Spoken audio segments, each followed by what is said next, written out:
gotta go sit though, honey, because I didn't plan for that part. Hi, everyone. My apologies here, gang. Adrian was not set up for just his time. He was out there by himself, and it was not set up. The silly old bear. That's correct. So, hello, everyone.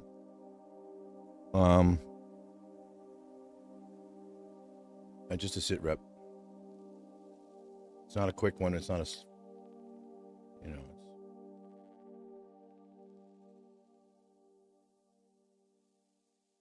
Now, my new broadcast ready, darker cables came. They're not green. This is a quick little, this is a nice little cotton covered cable for my monitors.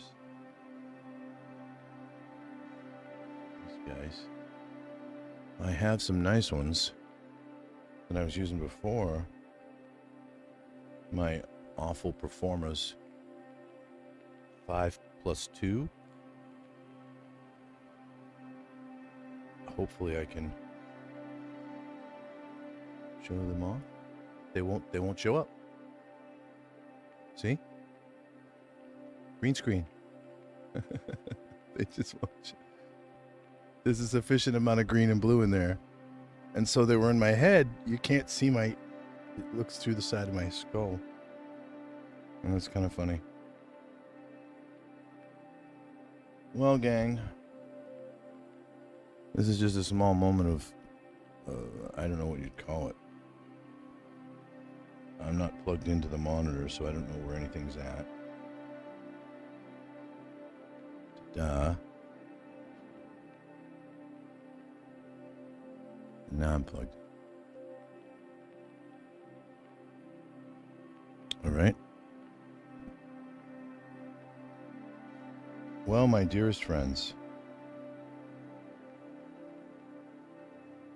another week. Problems, of course. What have we been going through? Well, I'm not going to complain about parking because that would be an issue in the wonderful world of snow here in Brooklyn, the New York area. But you know, and not showing up because there's parking and paychecks and things like that. I mean, these are issues that wouldn't be a thing if she lived here. We'd overcome these things. That green cable, look at that. Doesn't do good on the green screen. All right, I got that all bound up. I think our music is a little loud. I could lower that for us a tiny bit. I know the Facebook clan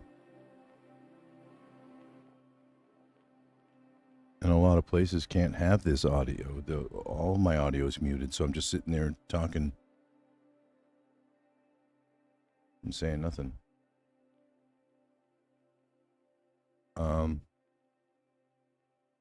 What side is this? So I'm lit up all right, but it looks like my ear disappears. I don't know if it's working, Adrian. Let me get your brother.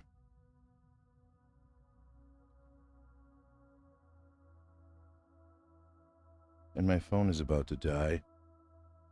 That'll be the best thing ever. While I lean on my microphone. Sorry, gang. So,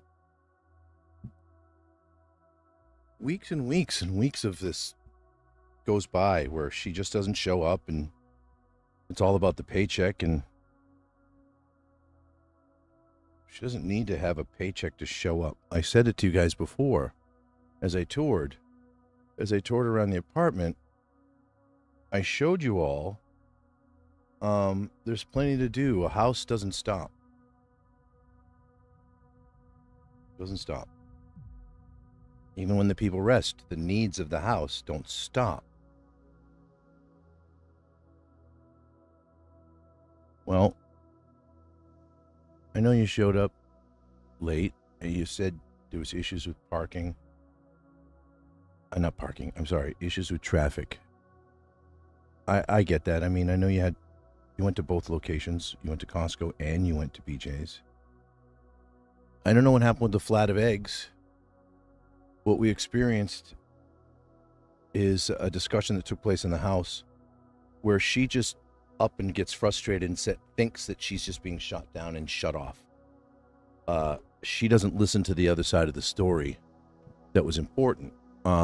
Everybody knows I'm stuck in an apartment building that's loaded with vermin and pests and things. I'm going to check in real quick on Adrian just to see if he's actually up and running. He is. Look at him go. All right. That's funny. All right. So that's how I can say a break. Take a break. You can say hi to Adrian once in a while. His lights aren't on, so his green screen's a little bit wonky. But he's there. That's cute. All right, gang. So I love this girl. I love this girl with all my heart. You see, there's a whole bunch of people out there that will fall apart if their feelings get hurt, and they'll walk away from someone they claim to have loved. That isn't love. It doesn't seem like it's love.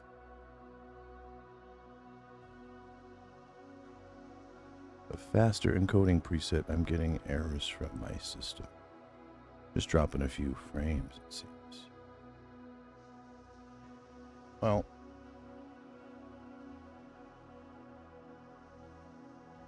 yeah, so what about this world where, think about this. Oh, I don't like what they said. We're gonna break up. Going out, breaking up, getting together, falling apart. Why are you doing that? Why are you getting together with someone and then breaking up? Well, in the realm of common sense and reality, things are right and things are wrong. And there's opinion, right? So, clashes of personality,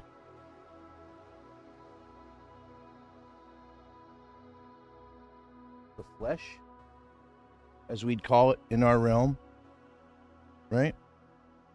Clashes of personality, clashes of culture, clashes of ideology, which come into upbringing and peer groups, who we are, where we are, how we act in each space we are in. We're not supposed to be two-faced. I'm thinking double-minded and two-faced at the same time. So we're not supposed to be double-minded and two-faced. Two-faced.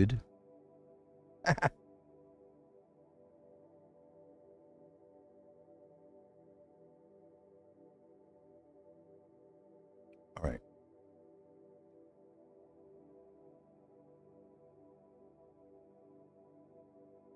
So when people don't get along, what's really going on? What's really going on? What's causing one person in a partnership to just lose it, to just say something? I got to break this down a little bit. Here's what I'm experiencing, and it doesn't make a lot of sense to me. It seems as if every single offer of instruction or correction makes the person go, oh, I guess I'm just stupid, or I guess I'm just dumb. Why would you do that to yourself?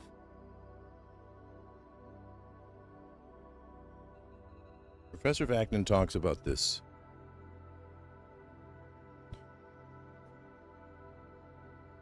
I watch it firsthand, right? The person doesn't take the time to evaluate a situation properly. They don't look at the situation, and they don't do what's called the 5 Ds of David Dunning. I really don't think I can call up that website. I'm wondering if I have a page that puts me off to the side. This page. Oh, that was really abrupt. And I could put the phone off to the side there, and you could see it.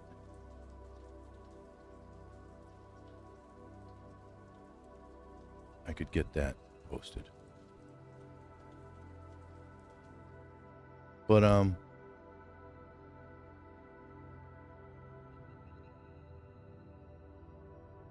it's basically an evaluation thing. So if you looked it up, How Not to Be Stupid by the world's leading experts on the subject.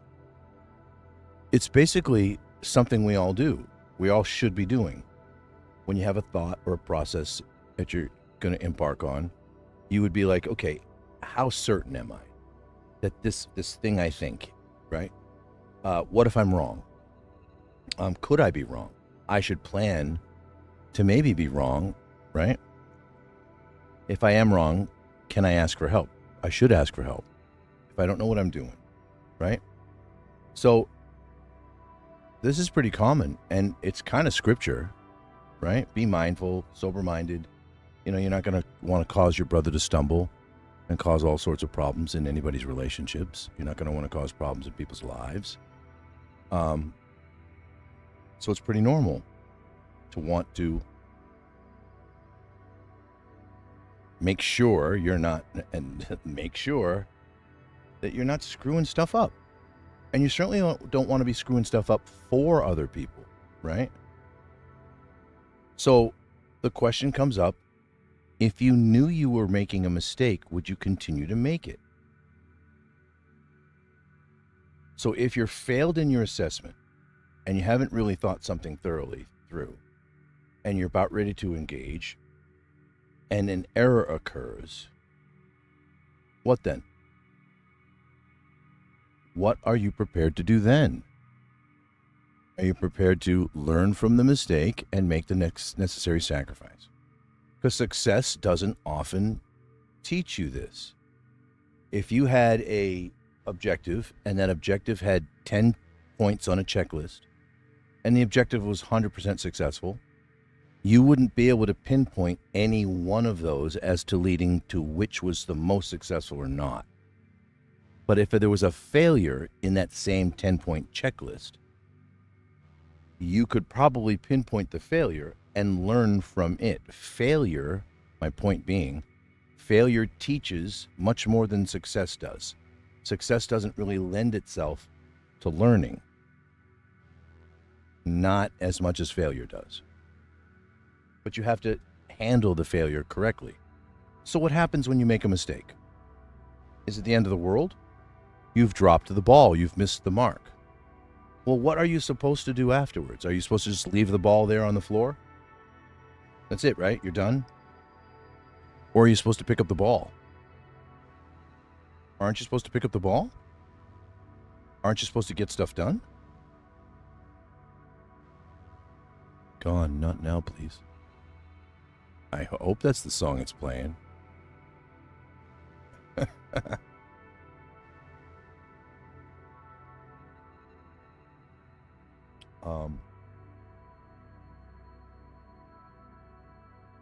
So picking up the ball.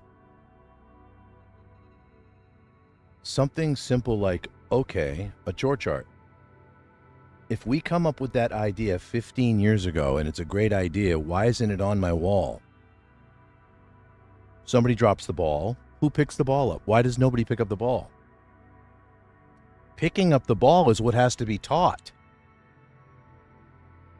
You don't have to teach anybody how to drop a ball, how to make mistakes, how to lie, how to run from their shame. You don't have to teach anybody to do that. You don't have to teach people to make mistakes. They happen. So If you knew you were going to make a mistake, would you make it? So if you didn't know you were making a mistake, it means you didn't go through the process, you didn't evaluate it, and you just don't know. So what's then required? A loving friend. Someone outside of you, a third party, has to be able to say, hey, that thing you're doing, you don't want to do that.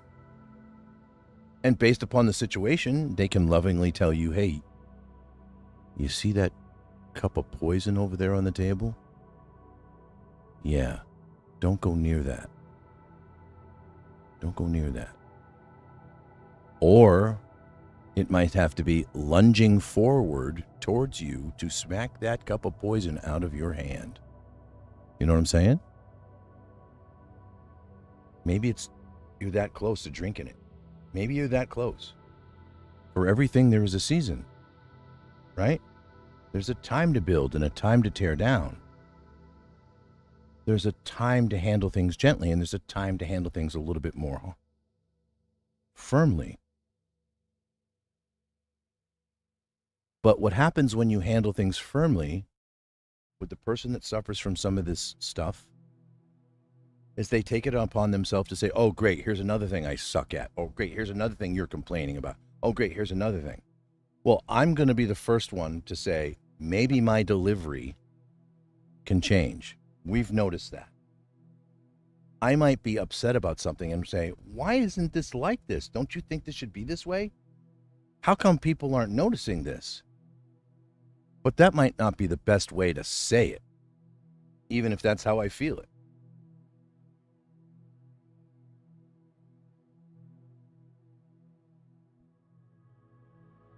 So, learning how to talk to each other and be each other's friend is important, and telling the truth is important. So, who do you want to surround yourself with? Do you want to surround yourself with people that will just blow smoke up your butt, tell you what you want to hear, clap and applaud you, give you likes and thumbs up for every little thing you say? Or do you want people around you that are going to challenge you and bring the right things to bear? Meaning, hey, dude, this isn't cool. Or, hey, dude, this kind of hurt. Or, hey, I kind of need a little help. Or, hey, what are your thoughts? We all need someone to come around and say, hey, I saw you do this thing. What were your thoughts? Could you have done something different? So now in this realm of the correction, they're thinking they're dumb again. So they do the thing first. Oh, what did I do wrong now? And then when they're being corrected, they think the same thing again. I'm watching this happen to Devin. It's not something I'm doing, but the narcissistic injury from how she's treated him, from how, she doesn't even know she's doing some of this stuff, gang. You understand it? A lot of people just don't understand this. She doesn't know why she does some of the things she does, and she doesn't know that she's doing some of it.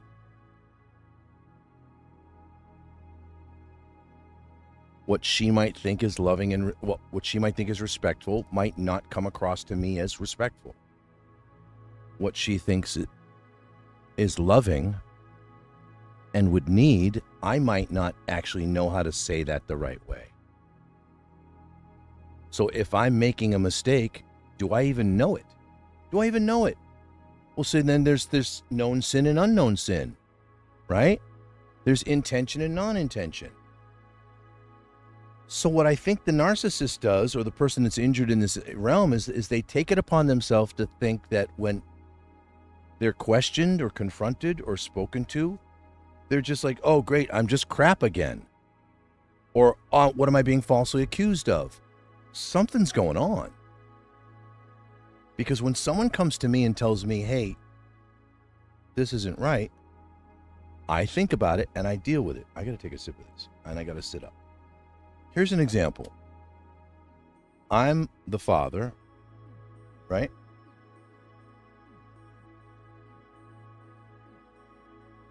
I'm the father of three 3 men, 3 boys.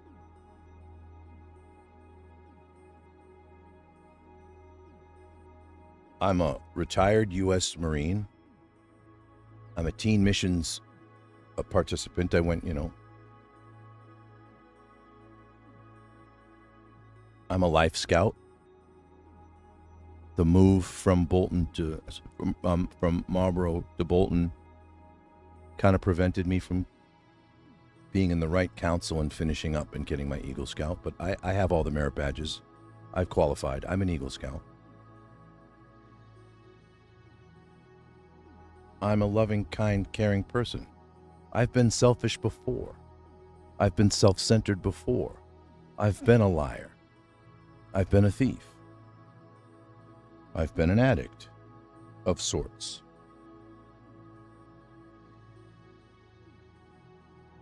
But I've never sought the harm of someone. I've never wanted to take and steal in a way that I didn't understand theft in the way that it was happening to me. Not until later in life. Not until the Holy Spirit freed me. Praise Yah. So, in the realm of making mistakes, I don't want to make mistakes for this family. I don't want to make mistakes and bring this family down. I don't want to do something that's going to cause harm to these kids and the people I care for. I don't want to cause stumbling.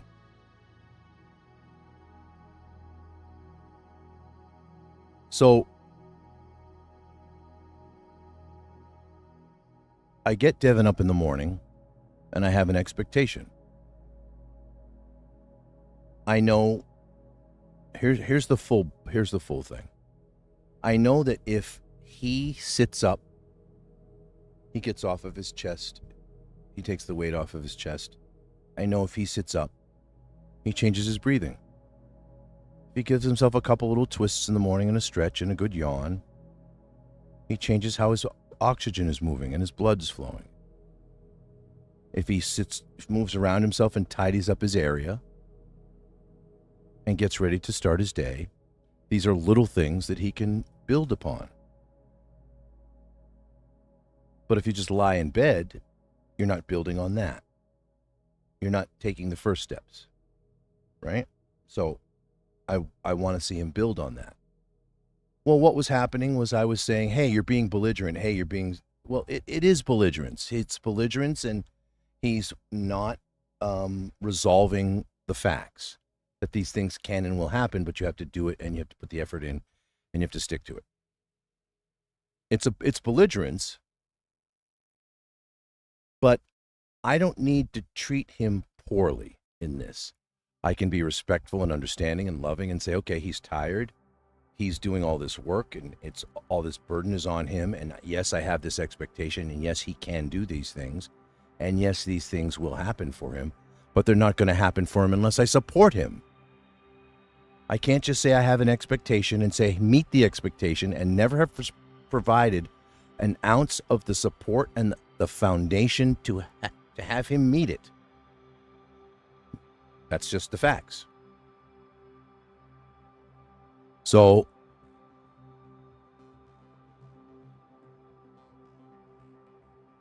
he said something to me, and it struck me personally. It was real.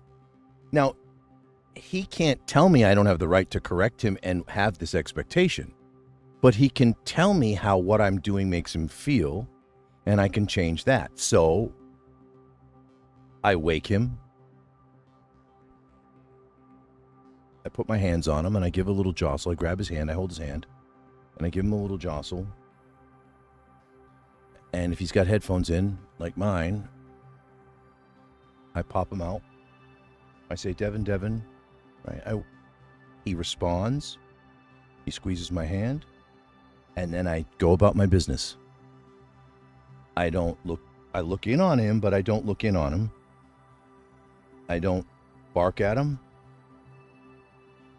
I don't put the pressure on him. I give him love and understanding. And he does begin, and he has begun. So now he takes about 10, 20 minutes to get up. That'll change. Over time, that'll change. And it'll just get better. You know what? I think I have the light here to turn on Adrian's. I have the remote. So if I sit up, this camera's going to follow me. I'll be like right in my face. Ooh, camera went away.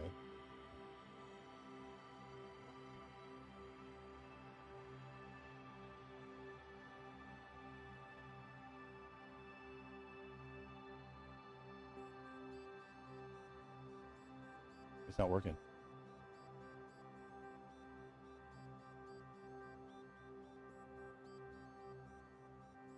It's really low.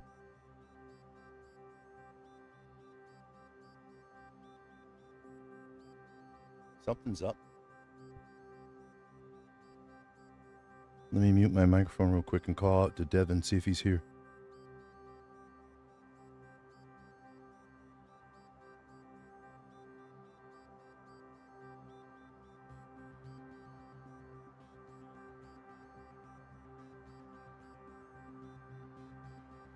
We're back. From Studio Portal. Hey, Devin, I need you. This new Alexa sucks. Comment on that all day.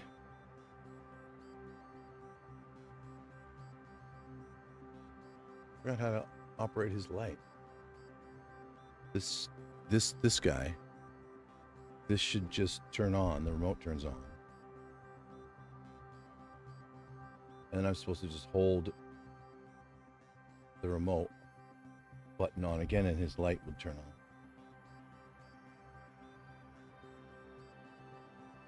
on. All right, so that's the thing. When he wakes up now, I don't put that pressure on in the same way. Well, he's not my soldier. He's my son.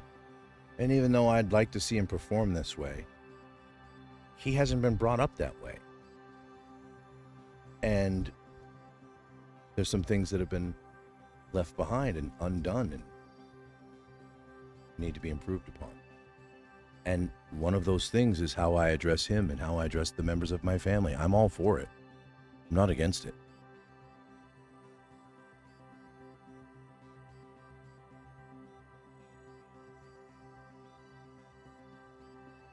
So that's a thing where I wouldn't have known. There was another instance on Facebook. This is things unfold for us interestingly. There was an individual on Facebook, Jade. She's cute. She put up this thing about pork, and it was a disgusting picture. It was like, did you guys know that most of the pork, most of the pig meat that you eat is actually bug larvae? The infestation of the parasites? Most of the meat. And I'm like, yeah, I don't eat pork. I gave it up. I figured it out. I mean, it makes sense. I mean, God didn't want us to put meat and cheese together, certain things together, because it's harder for our body to deal with. Think about it. What's the most tastiest thing on the planet? It's a kind of like a cheeseburger loaded with goodies, but you're not supposed to have meat and cheese together. And so I kind of started thinking on the truth. A lot of us know the truth now, the truth of Yah, and what's been hidden. And so yeah, I gave up pork a very long time ago, and this guy came on and it's like he's like, pork is delicious. And yeah, they're parasites, and because they live in dirt, and that's where the parasites are, of course. So there's going to be parasites, and I could explain this, but my fingers are too tired already. The pork eater said his fingers were too tired already after mere moments of typing, and so I made fun of him with that, and I just poked him a little jab, right? And he and her, the guy Mike and her Jade were still going. And I said, don't worry, darling. He's only really talking about brining and rubs and seasonings that you add to meat that kind of tastes like poop. Because pork kind of tastes bad. And so as I spoke to her, she replied she's like, oh yeah, cool. I thought you were just being a dickhead. A DH. So things like that happen. And it made me look at what I said to Mike, and I'm like, yeah, okay, maybe I just need to self-examine a little bit more. There's nothing wrong with that. We're told to do that. I mean, I'm not going to kowtow. I'm not going to be,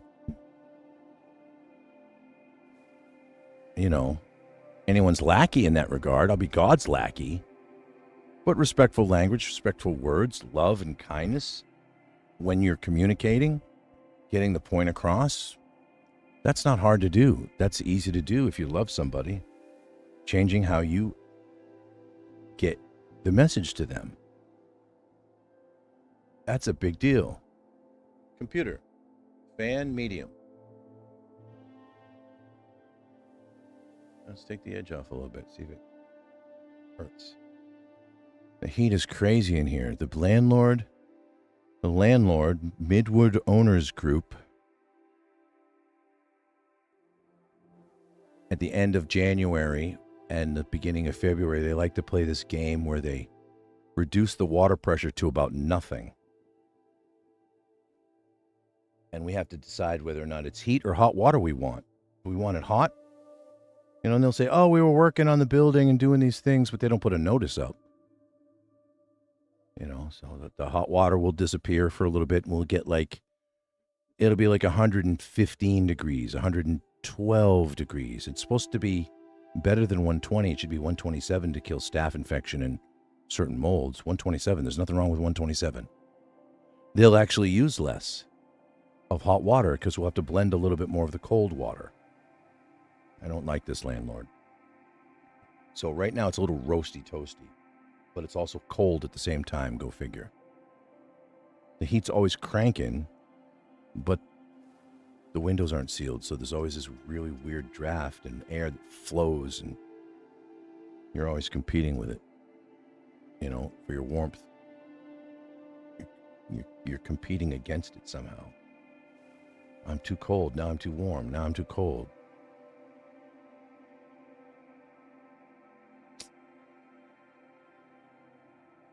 So, I'm going to try to avoid crying, gang. And this isn't about performing. I mean, I'm not trying to manipulate people. This stuff that I'm going through is real. I'm at the end of my life. It's very hard to function. I don't know where she is. I don't know what she's doing. And I don't know why. I'm a man under pressure. And I'm just speaking to people as honestly as I know how. Oh, I went back to full screen. Fun. Let's not do that. I'm on the wrong screen. I don't want to shame her. I don't. But in the realm of you figuring out what you're doing wrong, you're supposed to come to these determinations yourself and make the appropriate decisions. Doesn't do me any good to tell somebody that they're wrong. They have to determine if they're wrong. If they're in the wrong, it's still something that they have to make a determination for. How else are they going to change it? If there's a problem, you're only going to be able to fix it if you're willing to admit it exists. So, I don't need people taking sides, but they should take sides. They should take Yah's side. They should say, these folks need help. They need to be together somehow, reconciling this. There's other victims involved. So, I need prayer. I need to make a plea for reconciliation and sanity in this house. So she came yesterday.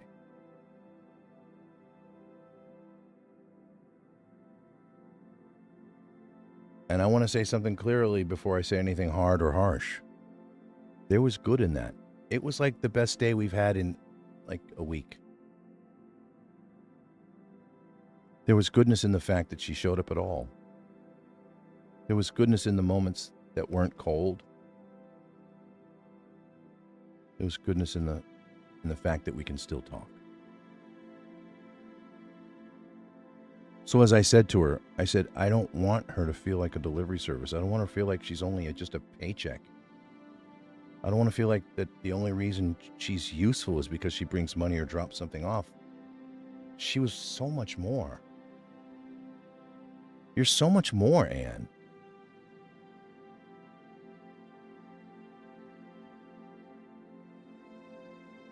I don't want... I mean, I could love anyone. It's not what I wanted. I wanted to get through the rest of my days with someone I could believe in and trust. Someone that I knew would never change those special things about them that made me fall in love with them to begin with. She never asked me that. She never said, "What do you love about me, Brian, that you would hope I would never change?" Somehow she doesn't hold dear to that. She's not a part of that. And I don't know where, even if any of that was real. I truly do say to you, Anne, and anyone listening, there was that one day. We were in Bay Ridge and you just came home and you just weren't there anymore. The smile was gone. Something had taken you away from me.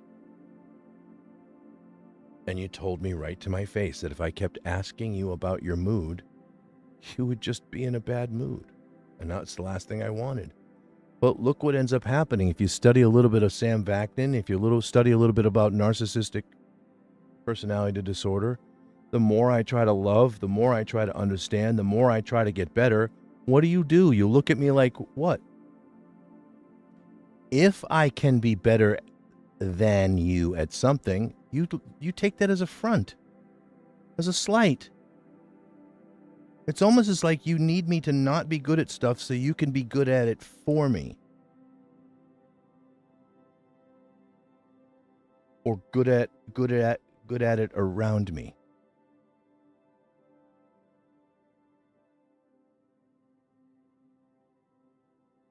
But you know,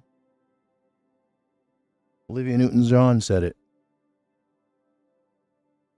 Why do you have such a problem with letting someone else be strong? Have you ever let anybody else be strong?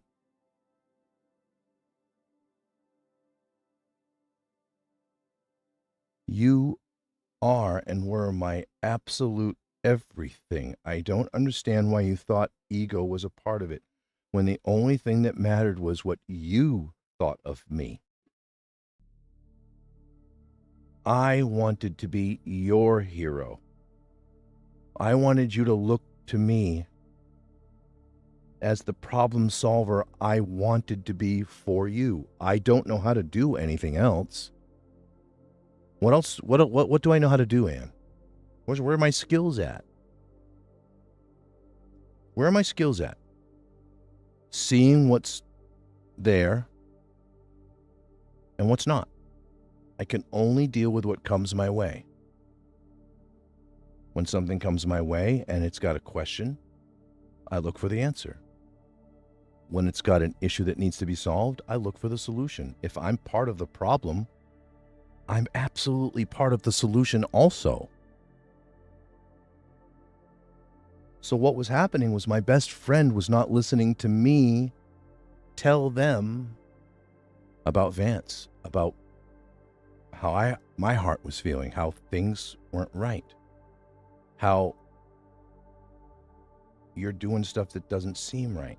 It doesn't make sense, that it's not how you love each other. It's like everything was transactional. Everything was like reciprocated transactional. Like she wouldn't do unless there was something there. And it's like, but you have to create the something that's there. You have to create the something that's there. You can't just say, oh, it should be there and it's not there, and because it's not there, I'm not going to participate. Your children don't know anything about anything, Anne. Because anything and everything that I would teach them, they wouldn't see a reciprocal, refined example of it in you. They wouldn't see you upholding any of my standards. They wouldn't see you agreeing with any of my ideas. They wouldn't see you maintaining systems. They saw you wanting things a certain way, wanting things to be built for you. Because think about it. I will build a system for you in that pantry. I will build a system for you in that refrigerator. I will build a system for you everywhere in this house that makes it so it's not a convenient thing, but it's an efficient thing. And in the beginning, I just asked you to help and do your part. We were new. We were brand new. We didn't know each other.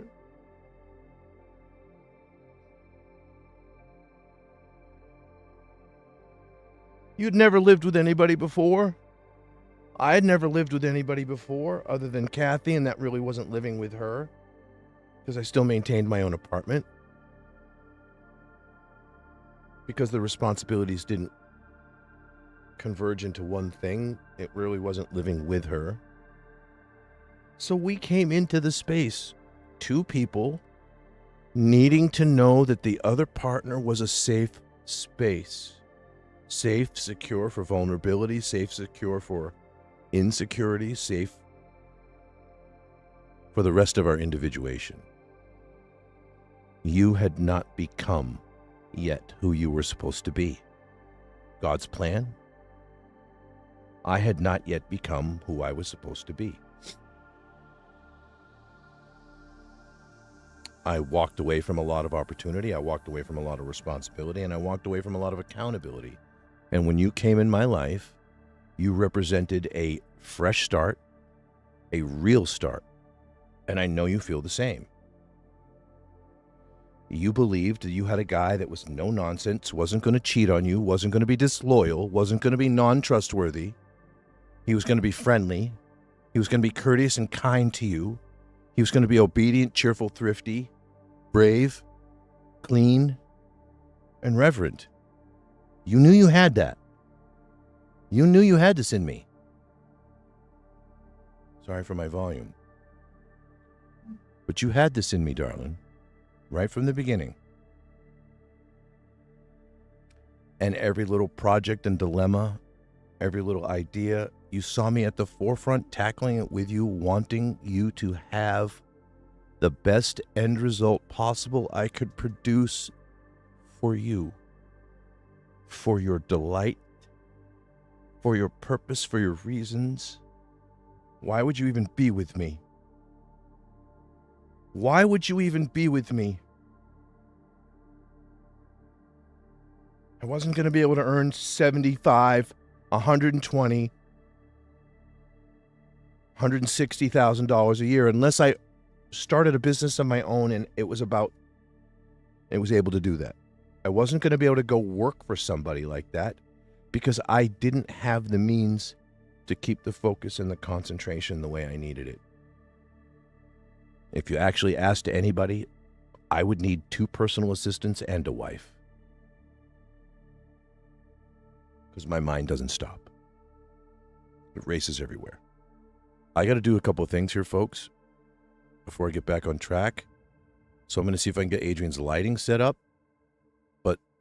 Taking a break, we can take a break and you can kind of watch him, right? Oop, where are we? Let's see. One-man show, guys.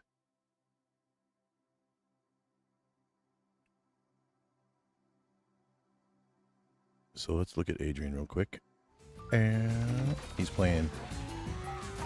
Hi, Adrian. Why is your microphone muted?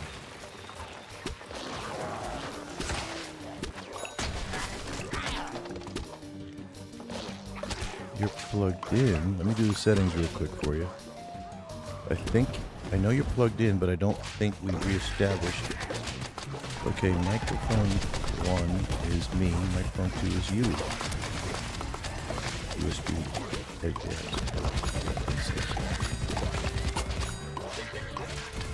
just need your lights fixed. All right, folks. This is a quick break for me. I'm gonna go take care of my face. Put something in my stomach real quick. Watch Adrian.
Well, I think I might have fixed his microphone.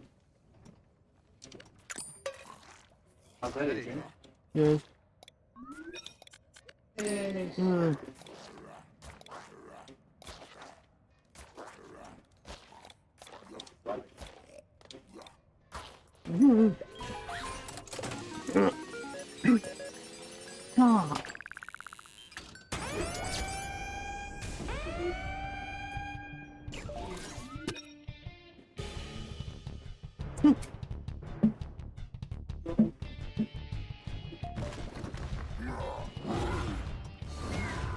Thanks.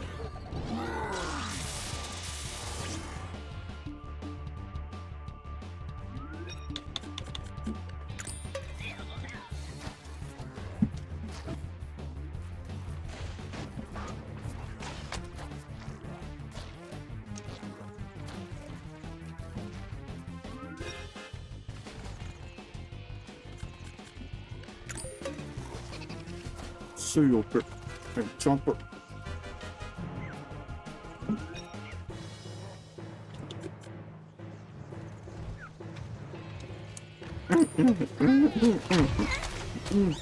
It's still my home. Yeah, I do. Justice. Mr. Man got what I saw. And there's no worse. Who's door? Why is he now?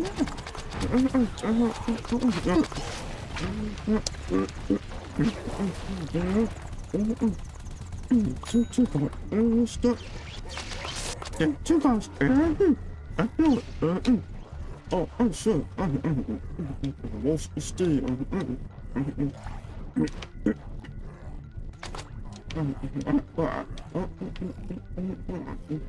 That's not my thing.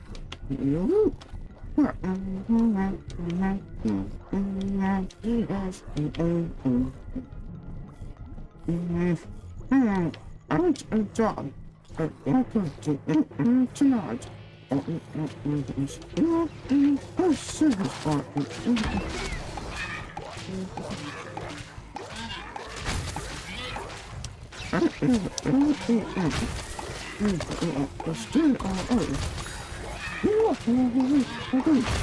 taste this. Mr. Man got what I saw. And there's no worse. His door. Why is he now?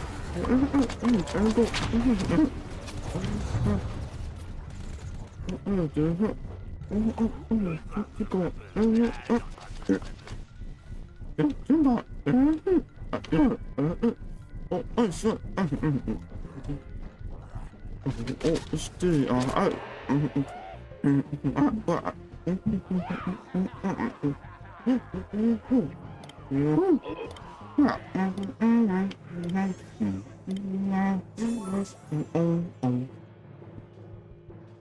John, welcome to tonight.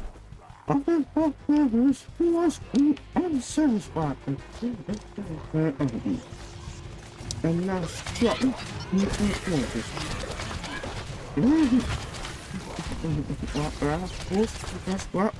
what is going on until now?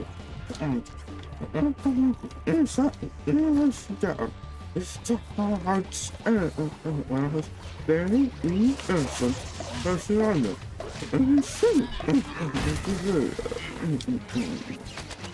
Very progress is everywhere. Jesus, what you said? This is a thing. This is charity. It's true. Sometimes, maybe we should do it again.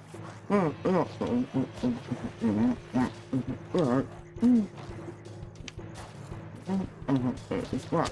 Yes, I remember. I'm too young. I'm too. What?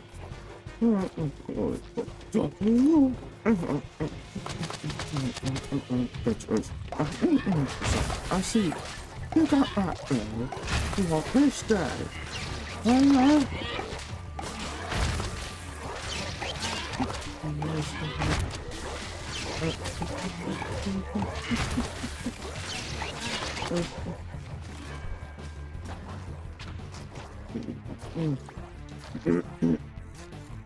Do something. I see. You got that there. Oh, instead.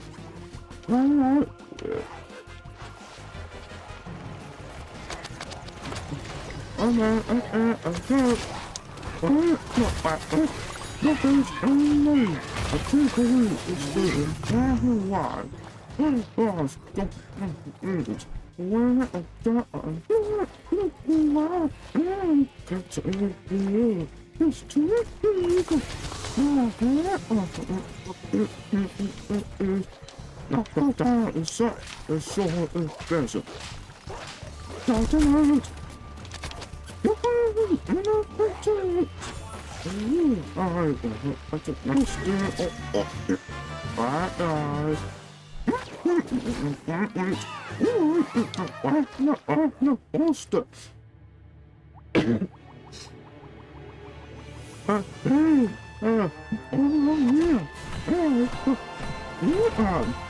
I don't know. I'm telling you, I'm not innocent. People stay up. Nice. This one, there. 2 days. Just be adjust. Who knows? What is? Yeah. Sorry, Parrot. Any dog's dead.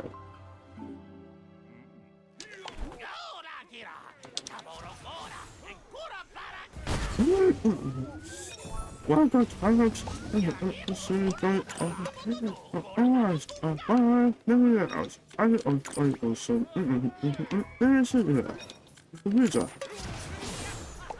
Everybody or not. Well, not just good. Do.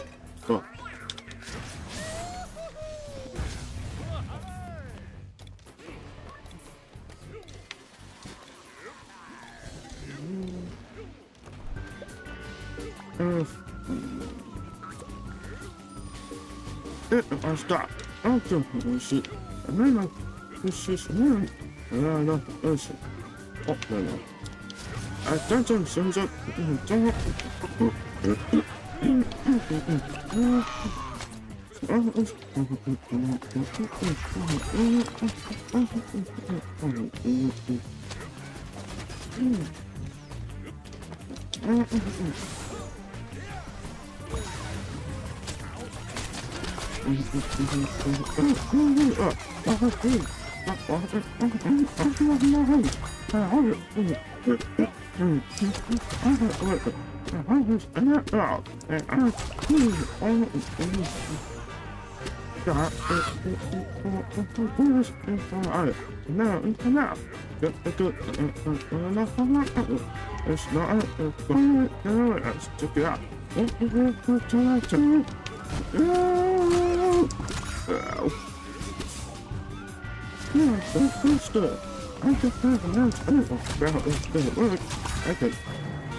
Let's enjoy.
Okay.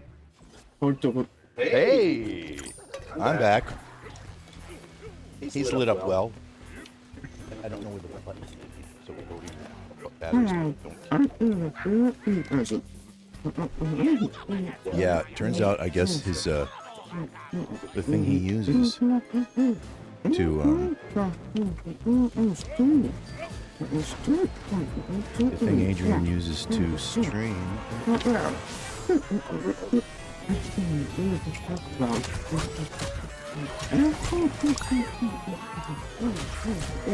So,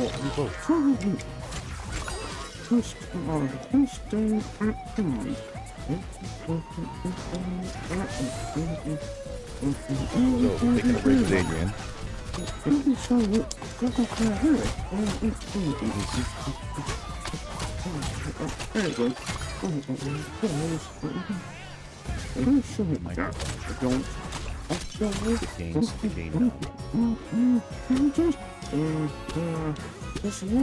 Turn it all the way down. Let's see what happens. That gain knob. Is this gain knob off? Down all the way? I just told you to turn his gain knob down. You did. So it's still showing up. So it's like I thought. It's irrelevant. I think we're driver based. He's hopping and hopping. Super loud. Which is fine. I mean, there's no complaint. He's audible. He's heard. His camera's a little low. Can you drop the camera downward? Keep going. Yep. Right.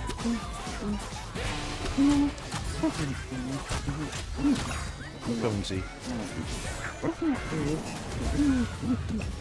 See, you like that, right? Yeah, so what I can do, gang, what we were talking about, while you're watching Adrian real quick, I can go into what's called studio mode in OBS.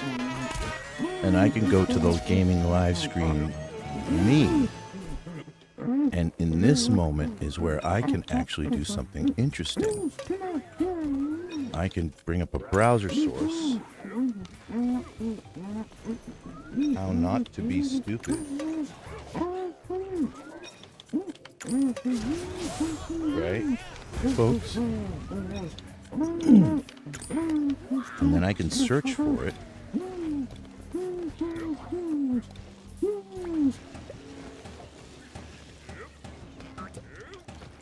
How not to be stupid. How not to be stupid.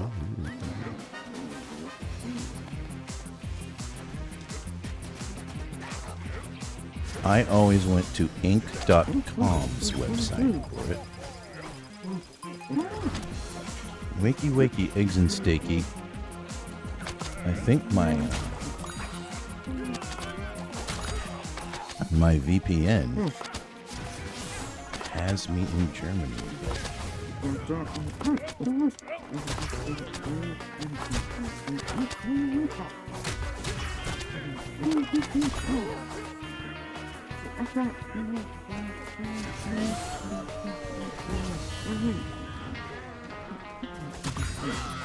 1920 by 1080p, folks.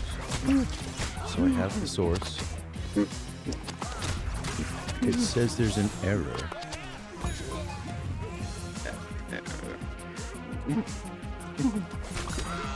But I might just be able to share my window. You know.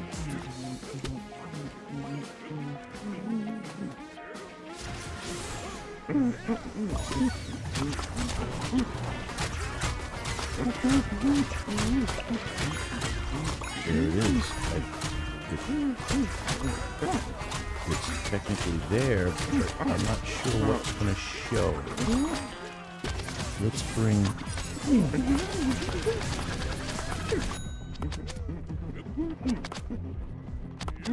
myself out of the studio.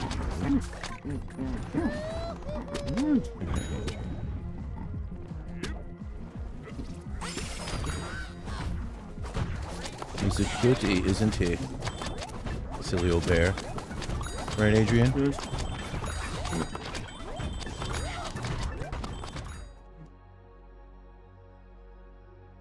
Okay, so...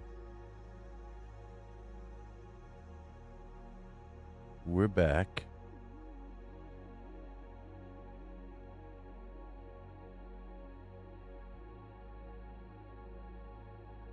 I believe his lights are in control. I'm in control of his lights now.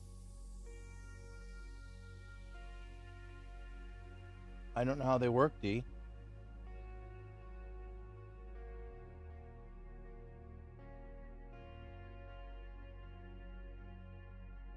I obviously don't know how they work. What button do I press just to make his lights go off? Show me how to do that.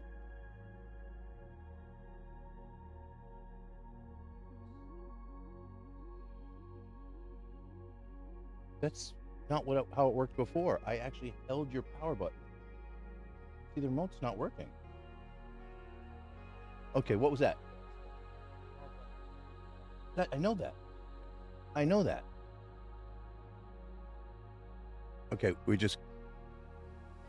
it wasn't working before. That's how it should work. Love you. What you doing? Bringing my sock? I have to wrestle this boy for solace. I asked him, okay, can the dynamic duo work? It will, watch. I moved the camera because it's both me. And he just, don't look at me, look at socks. He just, yeah, I'll do that. He just brought me socks, which is what I asked for.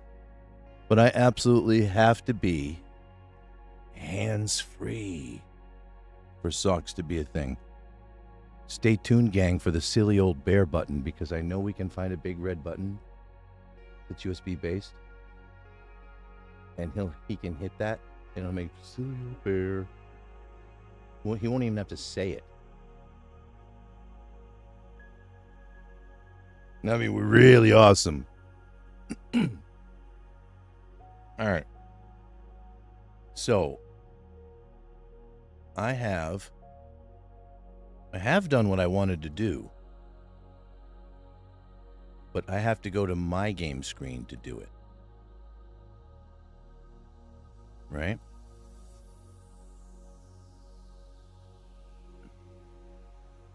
So that would be here. Yeah, see what happens? What's happened here? The theme of my site. So I'm not going to do it with that bit. Okay, I'm going to remove that. That's my Xbox still running in the background. Yeah, what I have to do is I have to open this browser, this window. Application, window capture. Bam. It's called window capture in OBS. So I'm clicking on that. Now I'm going to select the window to capture, which would be the Firefox window. It's here. Everything's going to be fine. There's no audio or anything to worry about, folks. So this can be brought all the way down to the bottom of the screen. And as I'm here, so like I said to you before, folks, if you thought you were going to be stupid, if you thought you were going to do something stupid, would you actually do it? Would you actually still do it? Would you be receptive to someone helping you? Because if you knew it was stupid, what does that mean? If you knew something was stupid, missing the mark, wrong to do, or dumb, why are you doing it? Why? Your goal is what? What's your goal? So think about it. If it's dumb or stupid, chances are high that a guy like you, a guy like me, or a girl, or anybody, you would not know you were doing something dumb, right? So what would you need? You'd need something in place to help you know if something you thought, believed, or you were about ready to embark on was dumb. So that's what this is. All right, David Dunning. Everybody knows about this Dunning-Kruger effect thing that gets passed around. A lot of people don't understand it fully. I won't go into it until I don't think anybody's going to ask me to. But we'll scroll here a little bit. See how old that article is? All right. So even if you've ever heard of him, there it goes, the Dunning-Kruger effect. It says it right here in the top of the paragraph. While the competent are often plagued with doubt, the incompetent tend to be blissfully sure of their excellence.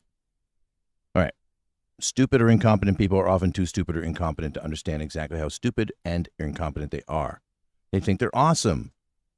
All right. But there's something a little bit deeper in this. So you have to just go to the criteria. Bye, you're not watching you. So these are the 5 Ds of David Dunning. Do these. Anne got mad at me one time and said, they're not even Ds. Well, I'm the one that's coining the phrase. I'll call them whatever I want. There's the 5 Ds of David Dunning. Make sure I'm going to mute my Elgato so I don't hit a joystick button at all. And do a start a game or something. So we'll just mute my source. Adrian's muted. Everything looks good. It's just me flapping my gums. I do not believe you have music.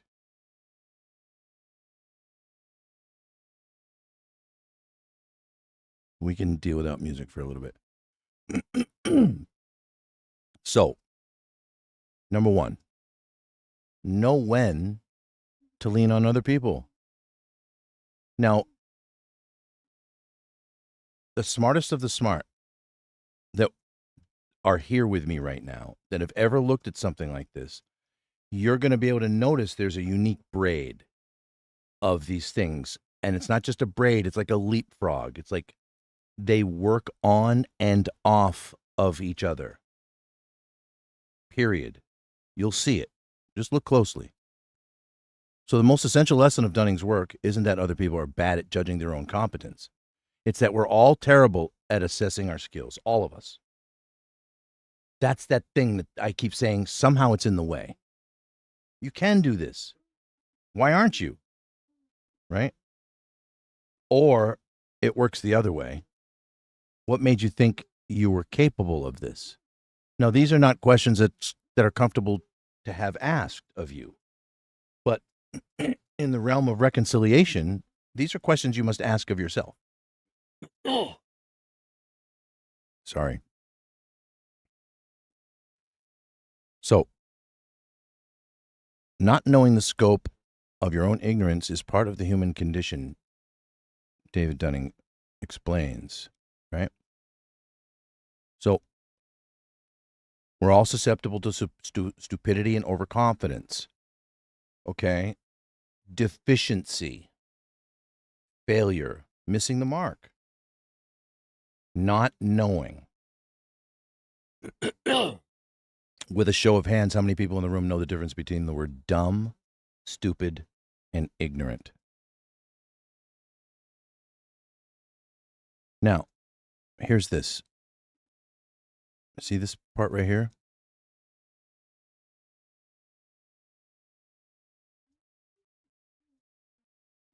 What does that say? We're leaning on our own understanding. That's number one. We each have our own special gifts. We each have our own strengths. We each have our own weaknesses. Ephesians 4. Each of us fitting jointly together. Okay? The goal is each of us. Me not saying, oh, this guy's got that, I need to have that. No, God gave me something. And if you don't use what God gave you, he's going to take it away. It's that simple. Believers know what I'm talking about. True believers know what I'm talking about. Followers of the way. Praise Yah. Hallelujah. Okay, so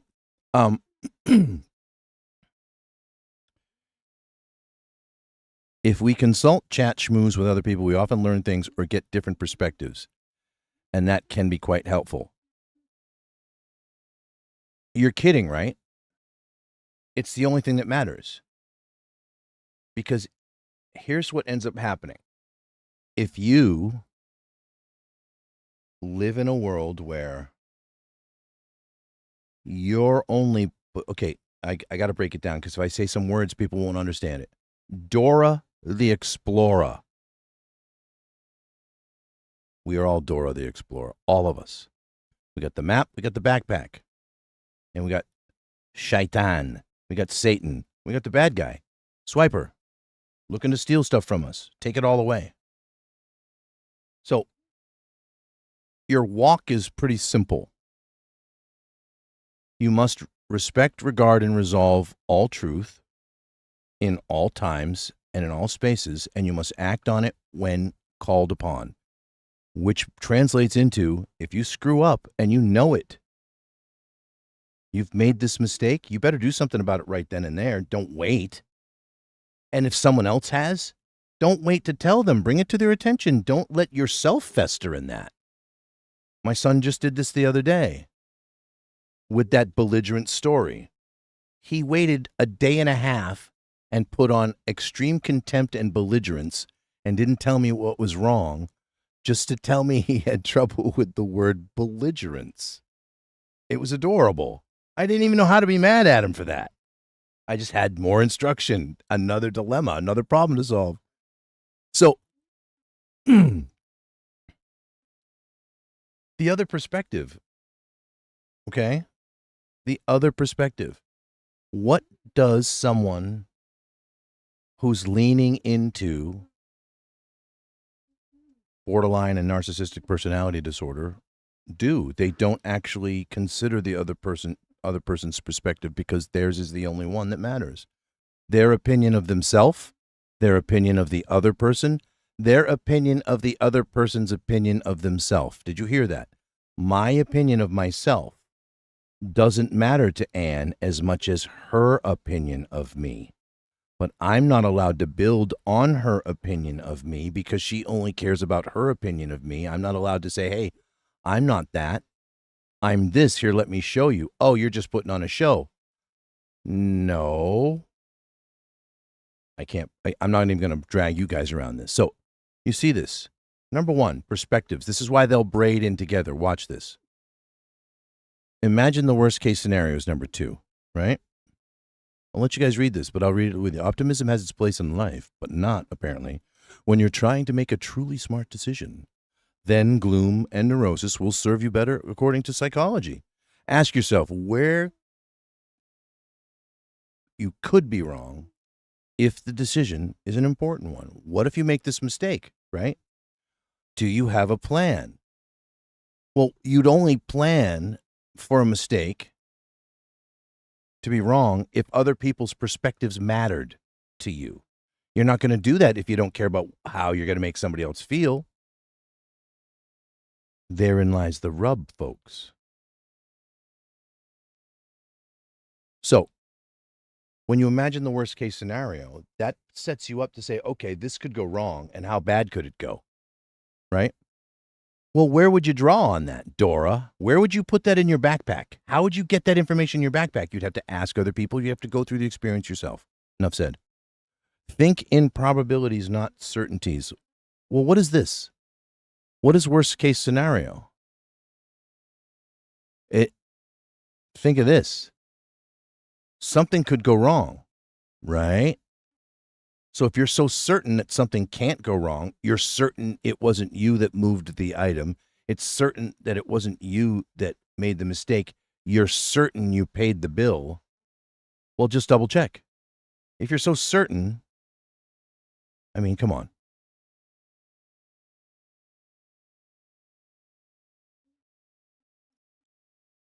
You see what's built into this? Give up on the black and white yes or no style thinking, right? But yes or no style thinking applies biblically to one way. Don't take it out of context. When you swear, don't be that person that, I swear. Make your yes and your no for no is not just words. It's about your deeds and your words matching also. So this here, right? This is about extremes as well as, think about it. Think in probabilities, not certainties. I couldn't be wrong. What could go wrong? Right?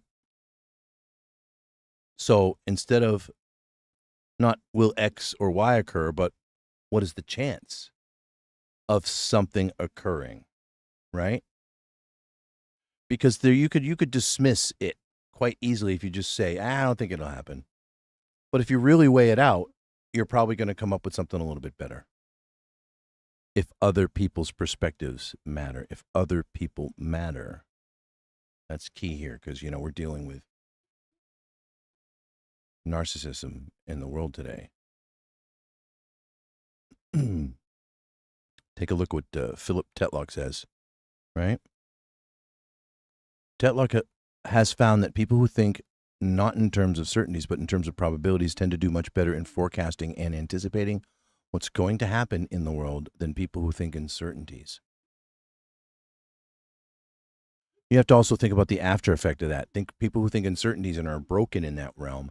If they're wrong, what do they do in that moment? The person who thought in probabilities readjusts themselves, right? They readjust their calculus. The person who thought in certainties, because they didn't even have what? A backup plan for if they're wrong? Yeah, something crushes them. Look at number 4. This is one of my favorites. Know what's a fact and know what's an opinion.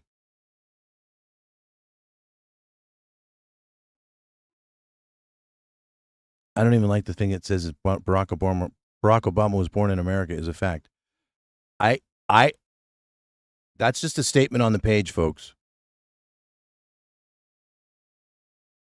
I personally don't care. I care, but it's not for this stream. There's a little politico in there, but you see that? Know what's fact and know what's an opinion. And feelings are, you get it. Here's the thing. If your opinion if it's subjective, right? That's different than an objective opinion. It would be based upon your goals in life, your motivations.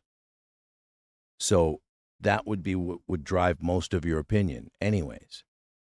So this part is important in my relationship because if a fact is a fact and I'm agreeing with it also, I am of the opinion that this is correct. So if I say to my wife, she just gets stuck with it just being my opinion. She can't actually say, well, it's also fact.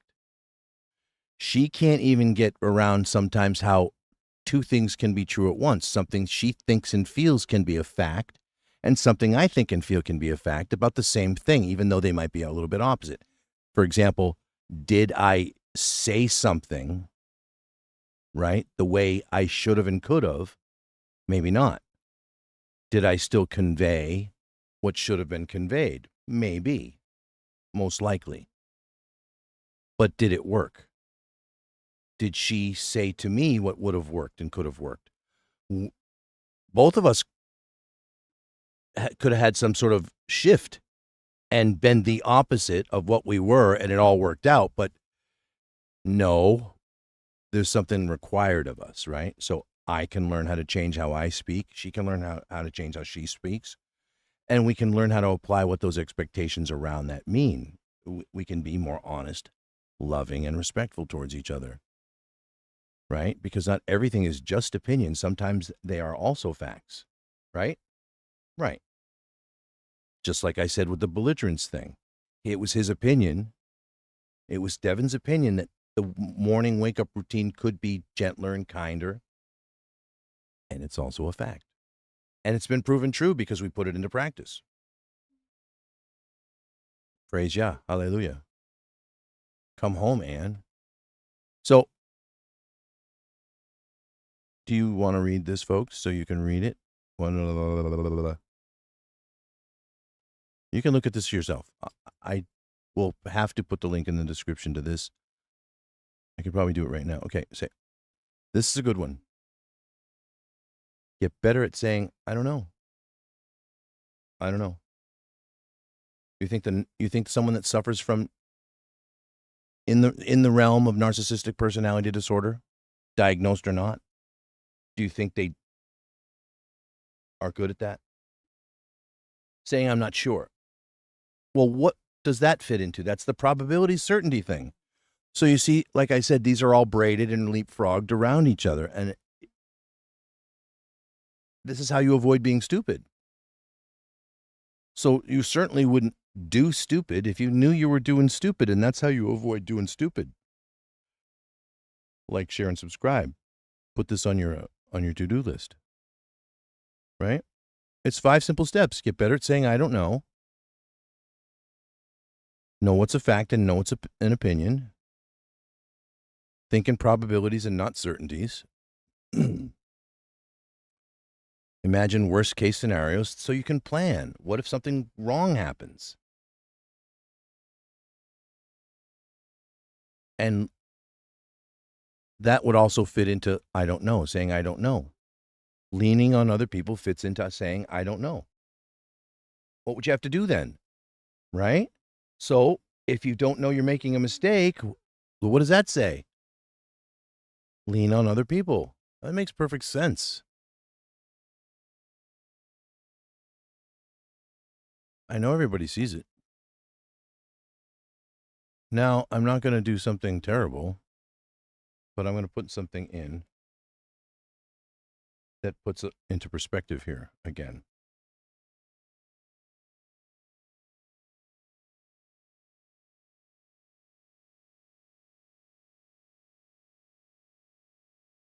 See. This is the number one forum site. One of the number one forum sites. Now, my wife will say, surely it's not all of them that do these things. And she is absolutely 100% correct. But of those who aren't doing these things, there's those who suffer from these being done to them. Those doing these things are in the realm of the narcissistic abuser. These things being done to them are the person being in the realm of the narcissistic abuse victim, soon to become a carbon copy. You can look at this and put it into Google, put it into any search engine, and you'll get more than just this website. You'll get research papers and stuff that goes back and talks about certain elements in their past and subjugation under Spain. And my phone just rang and it just disappeared.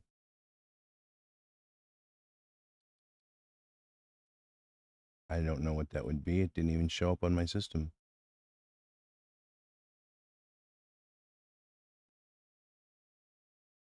One of my friends at Headphone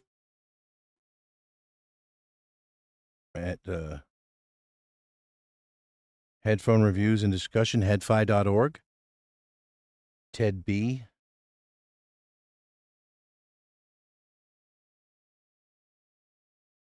Well,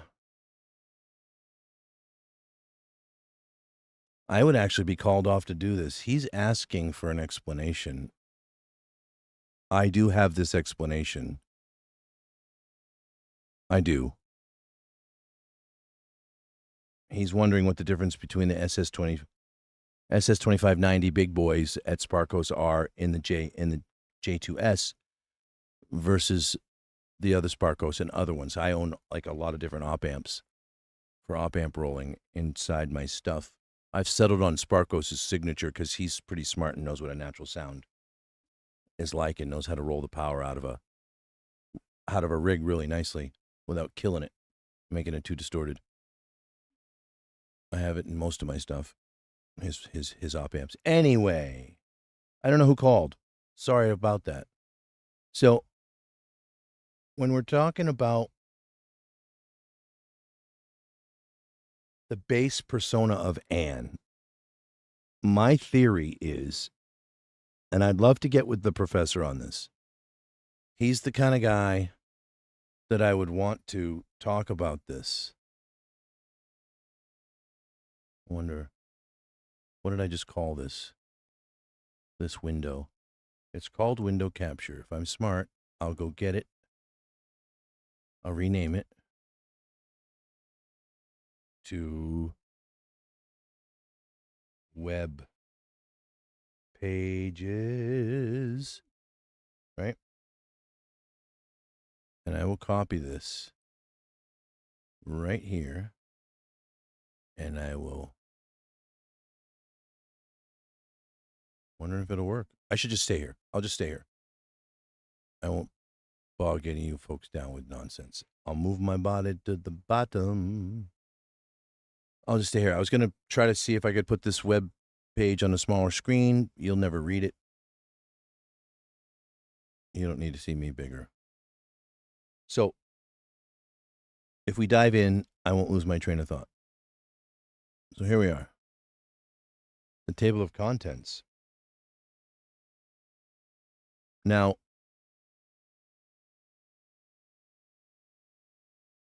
let's do a service to everybody out there and get rid of this. Okay, number one, crab mentality. If I can't have it, neither can you. You have to understand what this is pretty subtle and delicate, and it can also be pervasive and hardcore. You can literally witness somebody being so abruptly upset at your success that they would do anything in their power to say things to you to make you feel bad about the success, that you weren't successful. Oh my gosh, I am in some pain today. I think I need a pillow behind my spine. Give me a second. I'm going to drop the camera real quick because I'm going to move and I don't need you guys flying all over the place. Read that real quick, folks.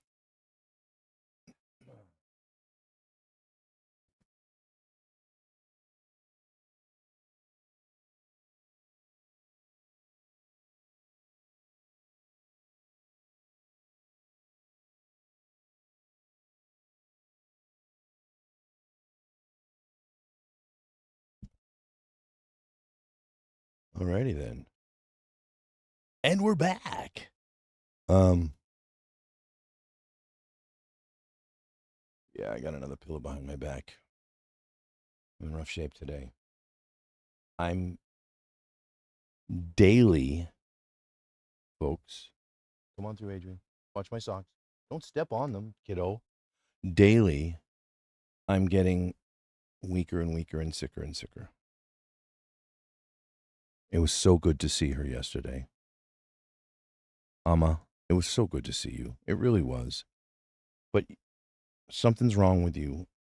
And so if I wasn't right about any of this stuff, you wouldn't be acting this way. Your son agrees. That's why your other son has drifted away.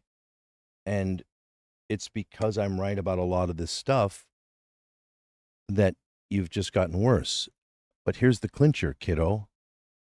The only reason why I'm right about any of this stuff is because I loved you more than life itself, and I wanted to help you come out of it. I wanted to help you to come out of what was happening. And I told you, if I could make you aware of it, maybe you'd just stop doing it to me. Maybe that would be the greatest thing. Whoa, I'm on a keyboard, zooming and flowing to the bottom. I leaned on it. That's the worst thing I could ever do to you guys. Let's find that crab mentality. So even if Anne didn't do this, it's something that she could have experienced and most likely did experience. Rowena was this type of person. Vicky, I don't think, was that type of person. So she would still experience it on one side or another. Right? This is a narcissistic trait. This is a quality of, if you don't get rid of this as a child, what does that mean? Yeah, Adrian, tell us.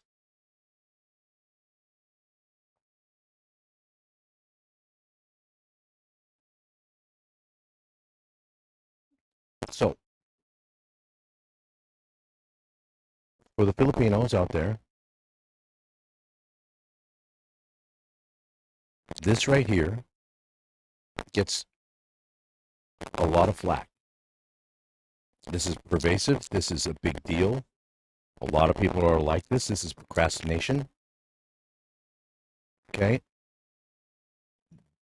This is something in the way. This is also ADD, starting a new project, not quite finishing the old project, and not really knowing that you've created a dilemma. Because you're just saying to yourself, oh, I got to get this done, I got to get that done, I got to get this done. And in and of itself, there's nothing wrong with that. Nothing wrong with that at all. And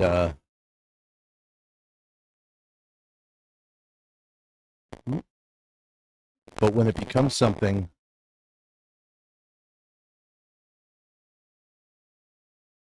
that kind of stops everything from happening in your life, then it has to be addressed. Where's the chore chart? Why do you still roll your eyes at the chore chart idea, Anne? You know who needed the chore chart more than anything? You and I. You and I needed the chore chart more than anything, sweetheart, because that's how we would have been able to keep track of where and what should have been being done and who was on the schedule to help us. Who was home, who was not, who was in homeschool at the time, who was in extracurricular, who was where, right? And when. That's what that was about. That's what we needed. So, dropping the ball and never picking it up.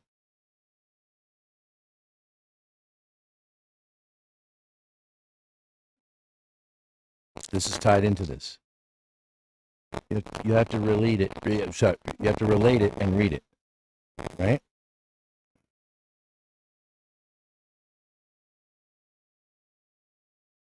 This is procrastination. They won't even write it in here to say it what it is. Oh, sorry. No, I'm absolutely incorrect. It's right there, second sentence. The practice encourages procrastination. I can't get her to even go through the closet behind me. Any of the closets. I'm not sure, but baby shoes were pulled out just years ago. Devin is almost 20. She wants help, yes. Train the kids up in the way they should go. Right? That's what our scripture tells us. To train these kids up in the way they should go. So,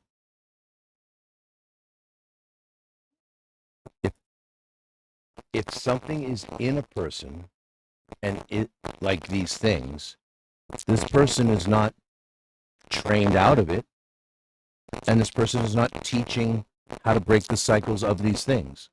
So if Anne does suffer from any of these things and does these things or has suffered from them, she's not breaking the cycle. That's what's important, breaking the cycle. Recognizing what you need to bring to the table of sacrifice, right? This is common. I'm not late. I'm just running on Filipino time. My wife told me one of the things Filipinos were known for before I even came across this was that. They're late to everything. Well, what does that tell you? That's blatant disregard and disrespect. It's just that. And it's the acceptance of the bad thing as good to the point where they just chuckle at it and laugh it off. They don't observe punctuality at all.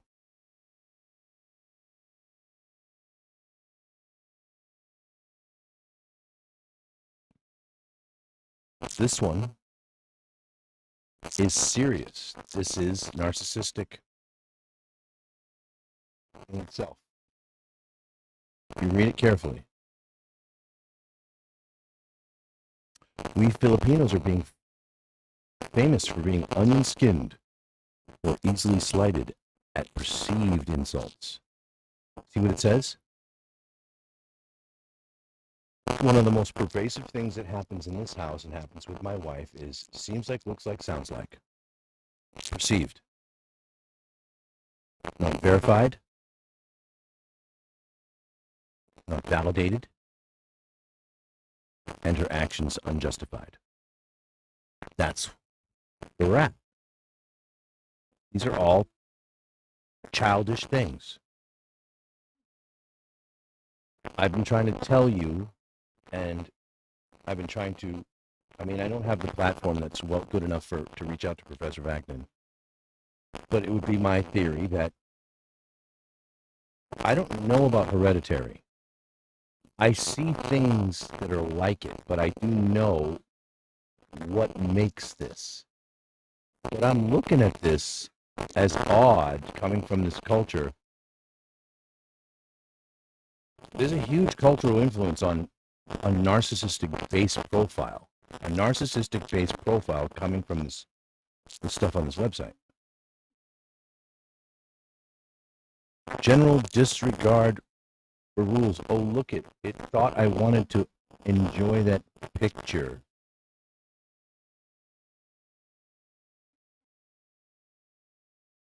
Right? So let's go down again. My lovers of Yah.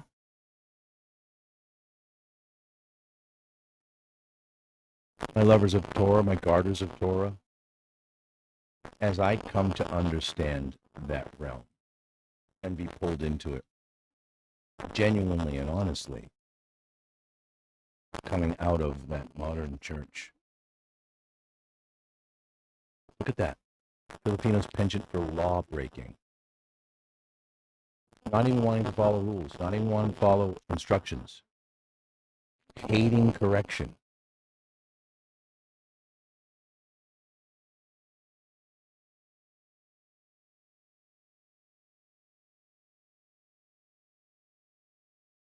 Just hating doing things right. Hating doing things right the first time. Always trying to find a way to get by doing the bare minimums. Right? The bare minimums to squeak by. Well, that's Cain. That's Cain, folks. This one,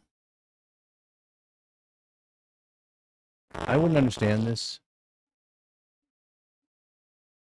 I'm not deep enough in them to see this.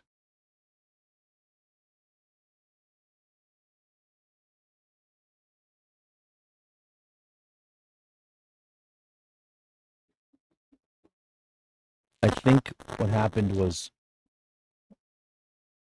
a lot of different influences over time after Spain, particularly World War II, the U.S. coming in.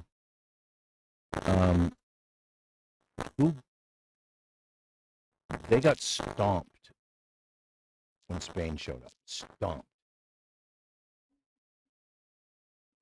And when a culture gets stomped like they did there, their history gets erased. They get assimilated into. Something changes. Ooh, that did spell. I was worried my drink was going to spill. Testing out this new, it's a hot top. I just thought I sealed it, but there's a little bit in the lid still, so I went to shake it, and it got on my fingers.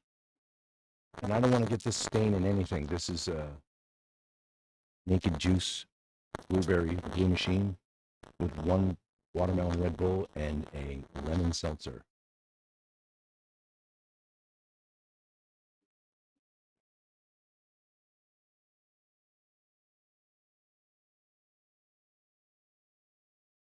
It's a good sip.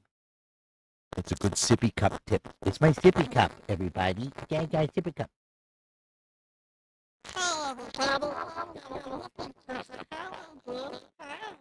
Yeah. Well, let me start my voices. Anyway, sorry. So this one's not a big deal for me, but I understand it. Colonial mentality, right? Look at this one.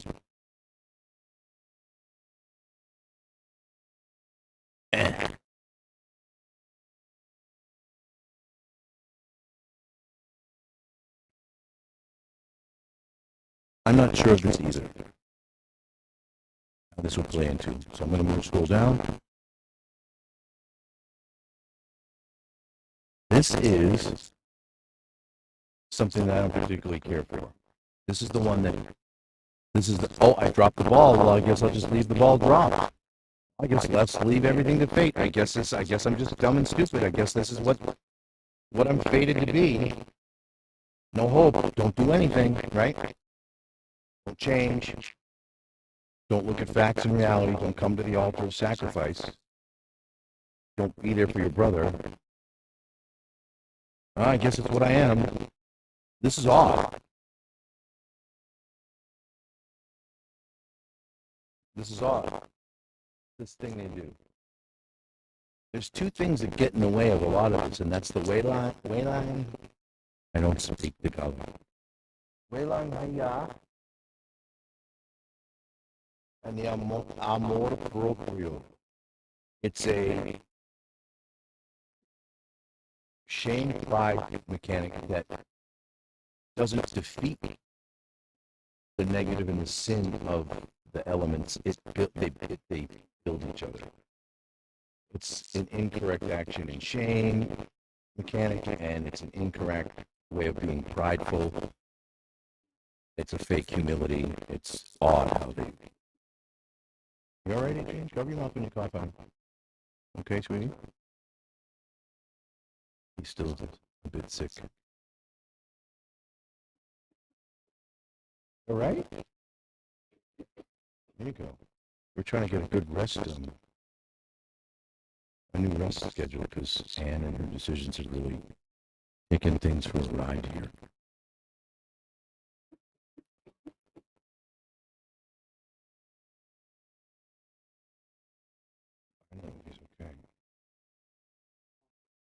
Are you all right?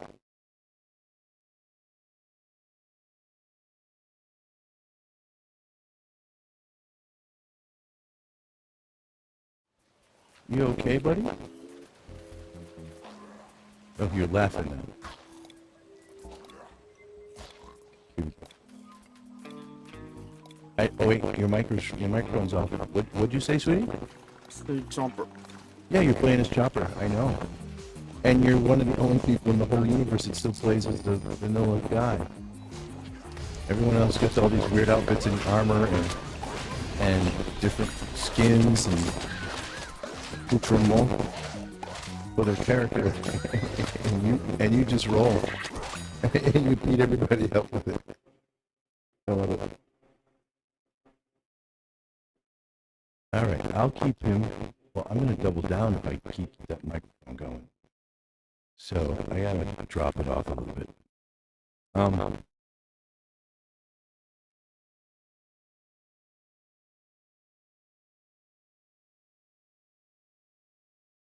There's nothing good about this. Leave it all to fate. There's nothing good about it.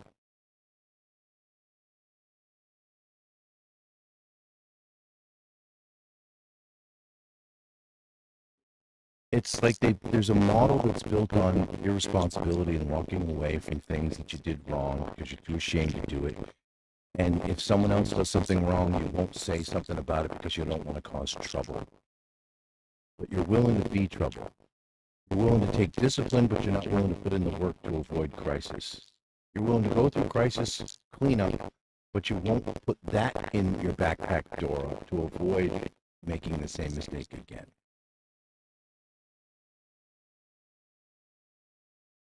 And so they don't keep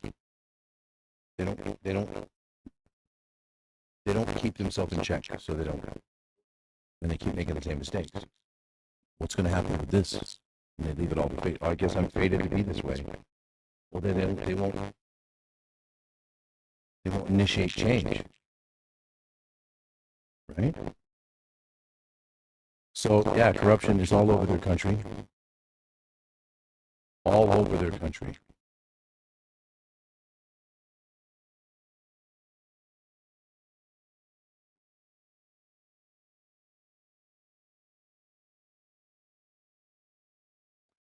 And here, this is a big deal.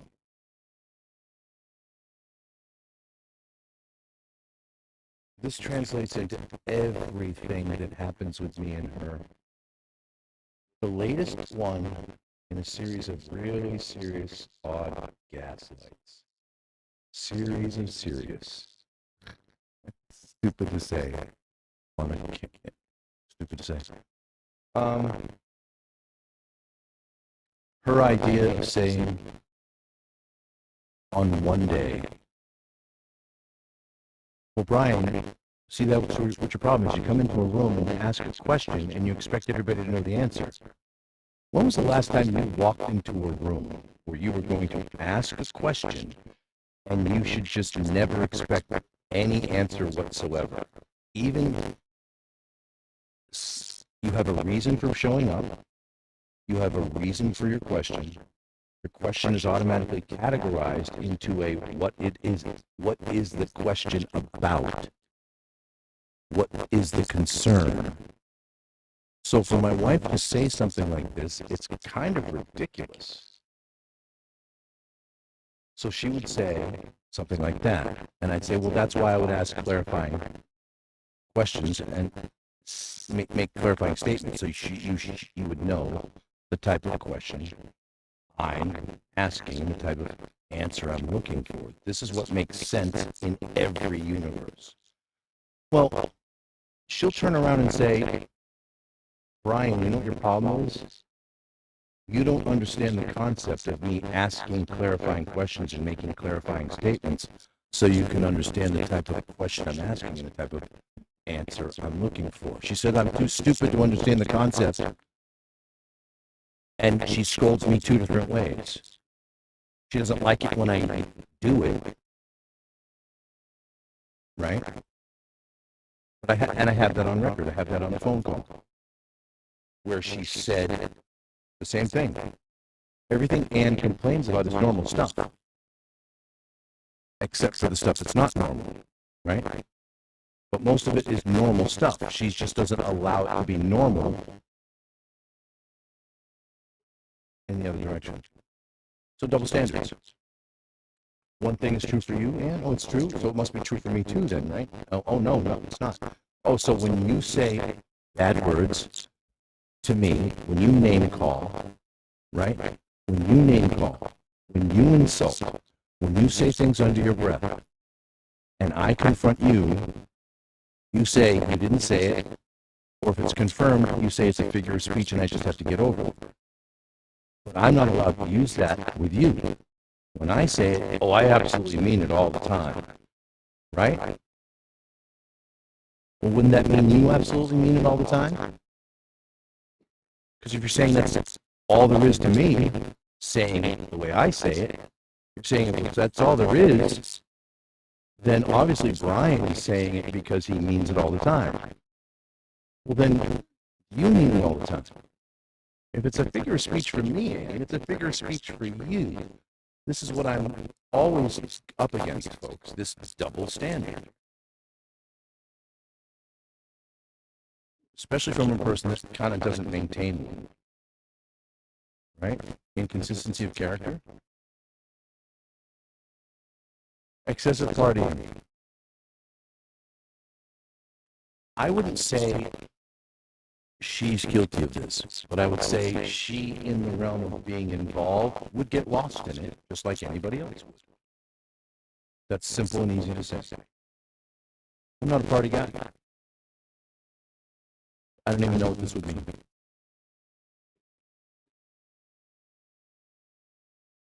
I don't know what this would mean for me.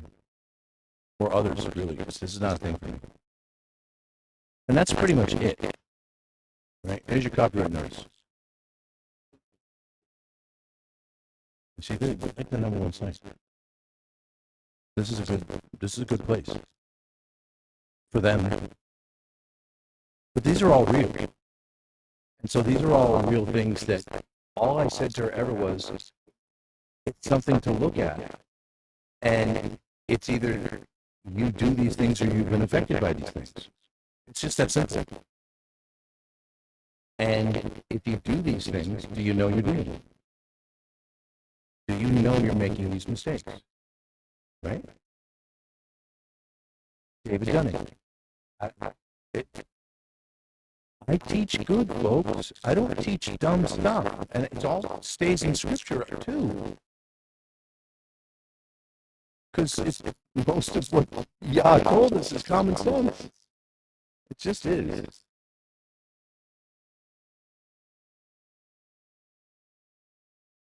Gaming with Adrian. You know, so we're in this space where reconciliation can't really happen because respect, regard, and resolve are missing.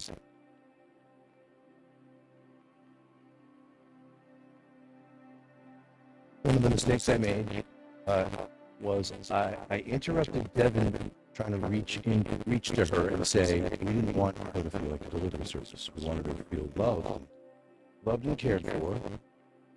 I checked my shoe. We want her to feel loved and cared for.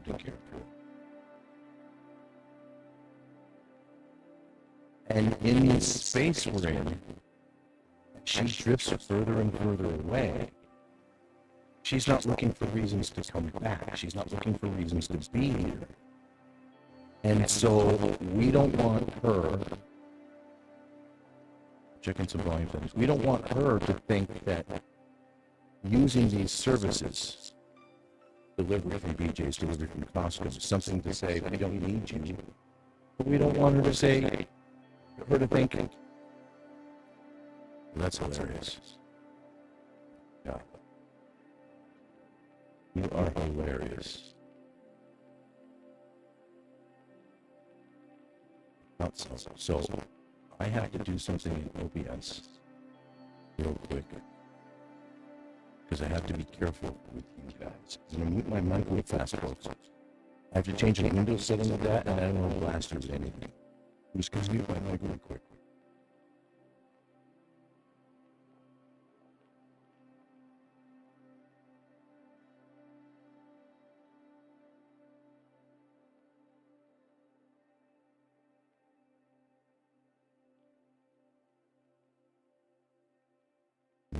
Just step back a little bit. Blast the crap out of you. I took 2 tips, a little loud. But it reduced it about 15 decibels, taking my control away. So I don't like that. So now I have a little bit more control back. It made me, I got too loud. Too loud. Now I can lean back a little bit. See what my levels look like here. And I can control them in front of me a little bit better. See, I got loud.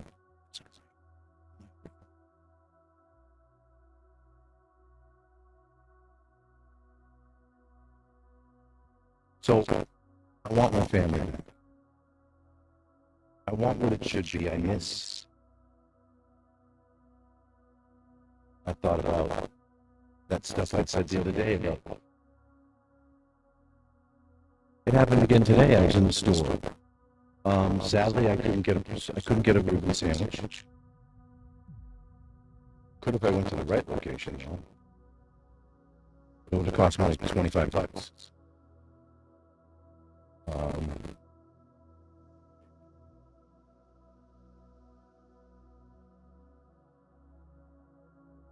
I lost my train. Yeah. So I saw Neapolitan ice cream. Edie's. And it was something Ann and I bought together at a grocery store that was down the street from her apartment in Bay Beach.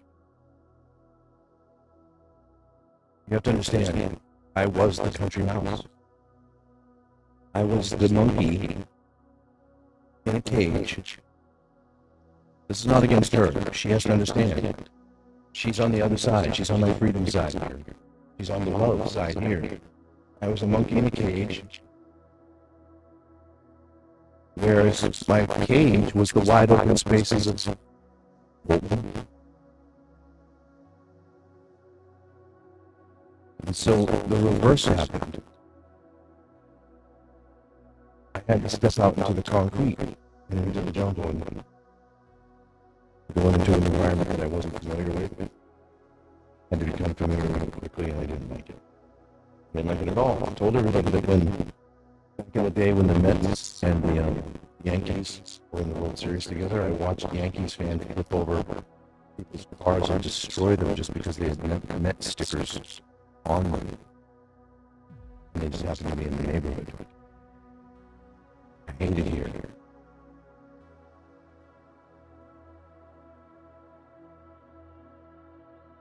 I hate it here, everybody. I hate it here. My heart has been hurt ever since I got here. The people, the crime, the filth, the bugs. I live with bugs. I live with gnats, centipedes, earwigs, ants. All sorts of different bugs, grasshoppers, crickets, mosquitoes, flies. But here you've got 3. Bed bugs, palmetto bugs, and roaches. Then you gotta add mice. I had mice. I've lived with mice. But mice don't live the way they're supposed to live here that they do back home. They move into your house and they steal all your food and they shit your poop. Sorry. My, patron, I love you. My prayers have been for my tongue. I've been very lucky. The poop is everywhere. Yeah. And I'm always cleaning it. People caught it just 2 or 3 days ago. She caught a mouse that was larger than normal, brown fur, probably male, breeding male for brood female. I mentioned that. That was good. But we're loaded with them guys. It just sucks. It just sucks. because that's like 6. We're into like almost 30 mice in a few years. I found nests in my wife's closet. I'm not trying to call her out, but she needs to come home and help and go through the stuff and declutter. That's what we need to do. One of the biggest problems here is this place used to have carpet, and I'll explain it to you. Carpet that sat on hardwood floor that wasn't maintained, it wasn't finished and done. Somebody put carpet on it as an excuse, so it wasn't done well. It was done with a large pad, and it was done as we're talking maybe 2.5 to 3, I would think 3 inches at least, because all the door jambs and all the doors are raised up high enough for carpet. And that just lets mice and everything in and move all over the place in the apartment, because it's the closets too. So a mouse can just run into the closet. They come under the door. The door didn't have the metal wire brush in front of it, the front door.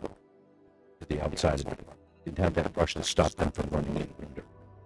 And it still wasn't put on, so they still get in. They chew their way through certain places. And they rip up and push off the baseboards. They chew through the baseboards. Come in from behind your fridge and behind your shelves. They got into my rice. They got into my they got into some of our snacks, and they ripped open the bags. They looked everywhere. They got into some of they eat vegetables too, guys. I dehydrate vegetables that you throw into your ramens and add to your soups. They got into that. Well. So, help. We need help. I want family back. I want to be able to tackle these problems. When I see these problems, I need to just tackle them. I needed everybody to be trained up in the way they should go, raised up in the way they should go. So we were all able to help and support each other, which was the weird thing that ended up happening last night. So I'm going to say it on the stream now. Annie, I don't know what you were thinking when you walked out the door the way you did. Because you at one point said, I could do anything I wanted. I could have been a success. Well, I counter that and say, no, I couldn't have, not without you supporting me. But I also say the fact that when you supported me, everything was a success. Everything was a success when you supported me, that we did together. When I supported you, it was a success. It was a success, and when you supported me, vice versa. So as you're going out the door, I'm reminding you of this, and I'm saying, this is what the key element is the support and love we gave each other. And I want you to hear this, and Devin tells me you're already out the door. So I go to tell you this, and I know how much of the phrasing I have to repeat, and you're just turning around, you won't stop. I understand you have to go. I understand. But you didn't have to do what you did. You don't have to continue to be this force of pushback, this force of disagreeability, this force of negativity. I knew you probably have to drive fast. I'm assuming you probably are in a shelter, but I wouldn't know. Because you're not being honest. And I just want my family back. And that's where the real heartbreak is. There has been so much good in our life, but you can't equate it with the good that other people and their families might think it's good. Even my own son will tell you, some of that good other families that you experience, your families, you guys, it's kind of superficial and shallow. It's wonderful. But when you don't have a lot of that good fluff, when well-oiled machine things take place in a family, it stands out as remarkable and something to be savored and appreciated. So that's what I'm saying. A lot of the good that came in this family came from when people just supported each other. And the jobs. Nobody had any questions to ask because everybody kind of intrinsically knew. They paid attention to it when it took place in the home. And here are all these chores getting done together as a family. It's recycling day. Well, everybody does their part. Recycling's done in like 6 minutes and it's out the door. It's not 40 minutes. It's not one person walking around and doing it. It's everybody getting up real quick and getting what they have in their area and then gathering to take trash and recycling, separate it, and get it out the door.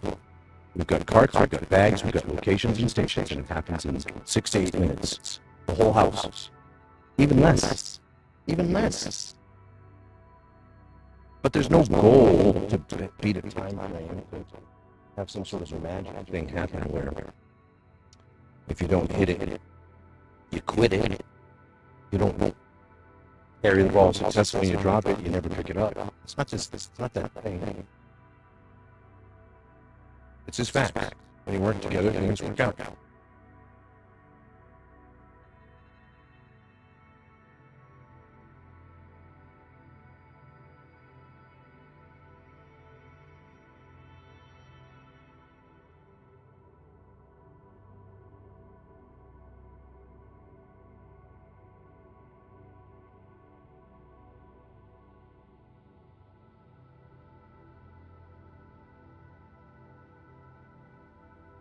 I'm still recovering.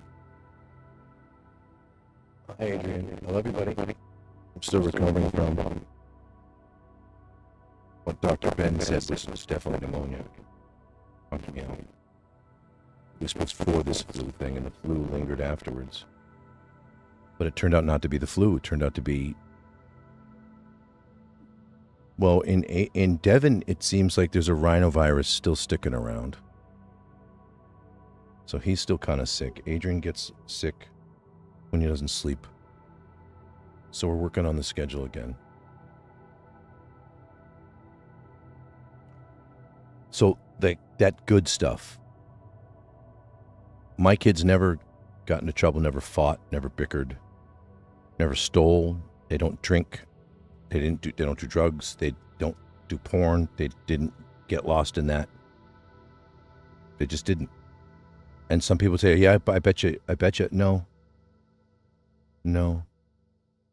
Vance got a little lost, but even Devin is, if Devin wasn't eating grape jelly, he'd be a Nazarene. He'd qualify because he's just undefiled. Except for right now he's very hurt and he's lashing out. Because the good is gone. That wonderful good, Anne, that you brought. That's where our heartbreak is. Why can't we have it? Why can't we have that good? The thing I can't stop asking is, where is she? Why can't we live inside the good that was real? So, I have questions I can't answer.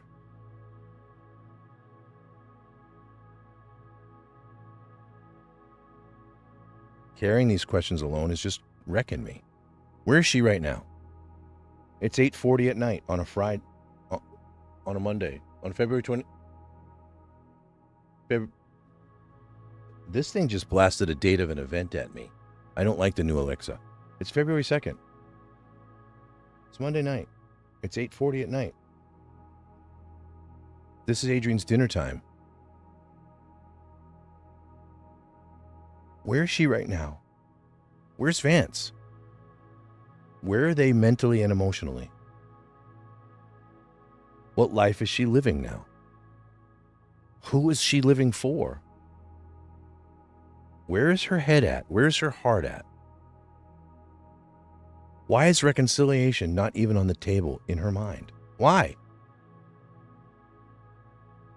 Because from where I stand, the family isn't an optional hobby. It's not something you get to discard if it doesn't work out in your favor. You don't get to say, oh, A, B, and C part didn't work out for me, so I get to throw the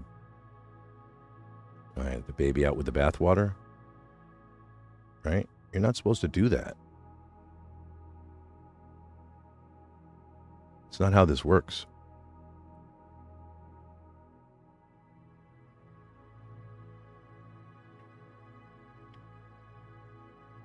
Family isn't an optional hobby. It's covenant. You're in a covenant with me. We're in a covenant with Yah. We decided to say we believe in the concept of one man and one woman. We're not going to defile that. We're not going to go outside of that. And we're going to hold a standard above us that's his, Yah's. And we're going to learn from our mistakes by bringing them to the table and talking about them like normal people. Why is reconciliation not even on the table?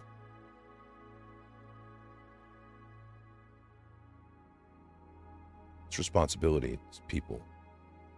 Family is children. Family is everything. It's not optional. Not now. Hadrian's not optional. I had Hadrian come out to see her. Give her a hug. He misses her. He knows who she is. I love you too. See, he's hearing me. He's hearing me. He doesn't have a vocabulary like you or I. He only has a few words, and you have to translate what he means when he says it. So if he says, silly old bear, you have to know what he means when he's saying it. If he says, oh bother, you have to know what he means when he's saying it. If he says anything, you have to know what it means when he's saying. Inflection, moment in time, the state he might be in.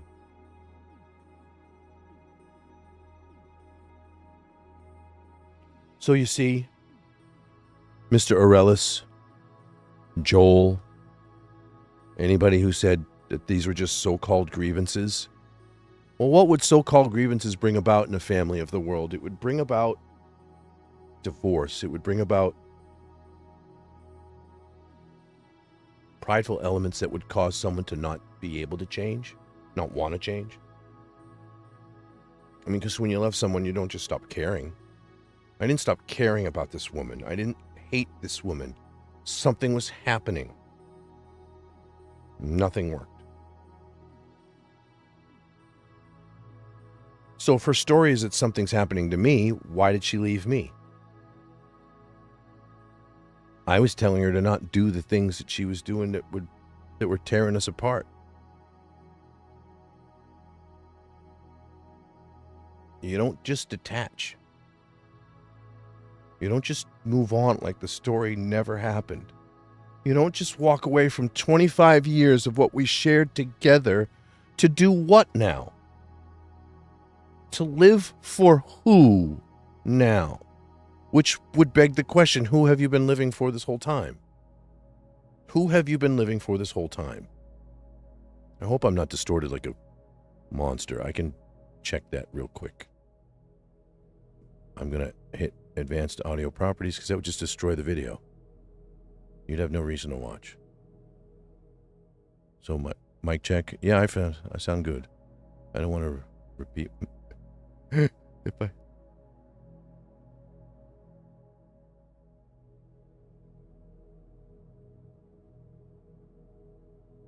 You have no idea what's going to happen to me if I hear my voice echo back. I'm not going to be able to talk. I'm a retard now. I'll talk like a retard. It'd be crazy. Look at those. Anybody want to make a suggestion for a safe whitener? That's Gatorade teeth.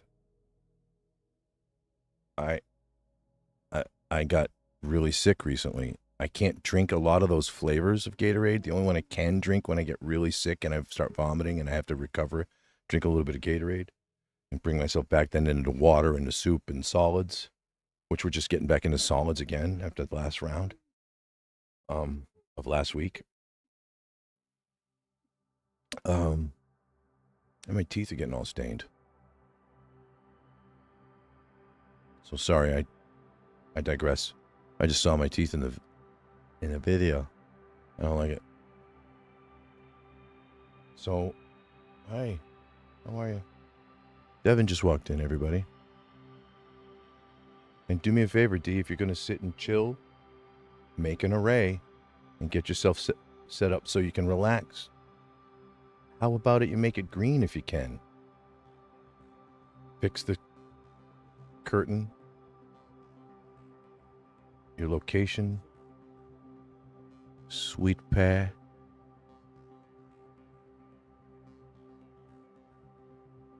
All right, so one thing that Anne would said a couple of times, and she would put the emphasis on, well, you have no idea what I was going through. And she asked,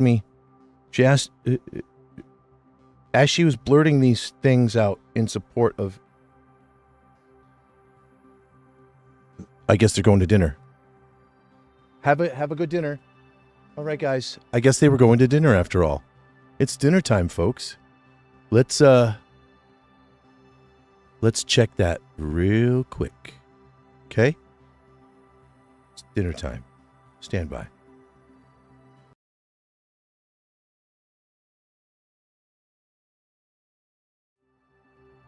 Whoop, I hit the Sabbath stream. Now we got to go to dinner time. Just take a quick break.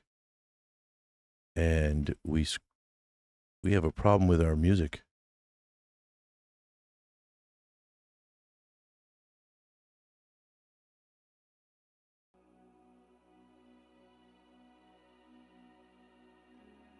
Is that the right list? All right, folks.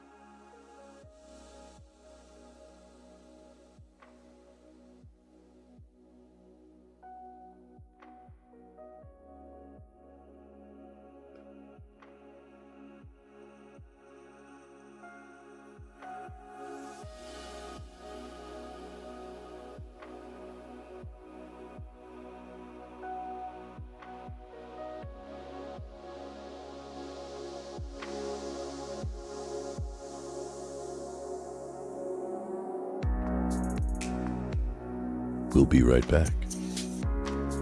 While you wait, relax, and enjoy this fine selection of tracks from Monster Cat.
That's like the worst way to come back, when the two songs are kind of like not in the same key, and it looks like the whole band just went, eh.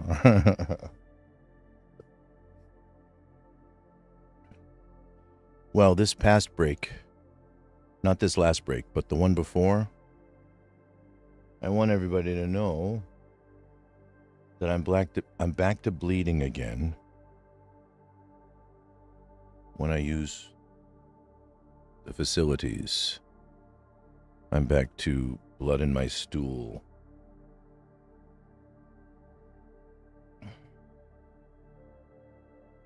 Very uncomfortable all the time now. I'm wasting away.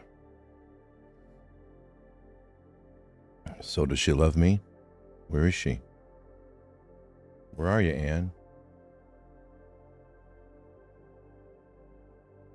Do you love your sons?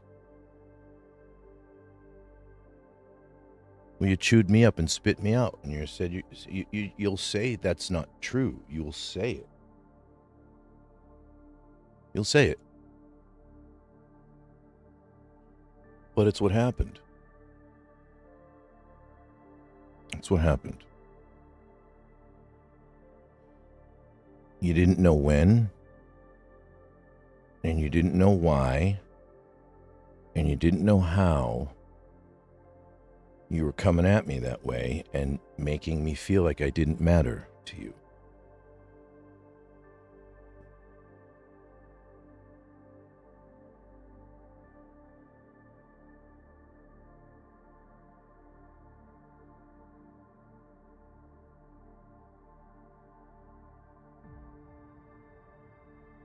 I think I changed the why we're here to an apology, a plea, and a prayer request.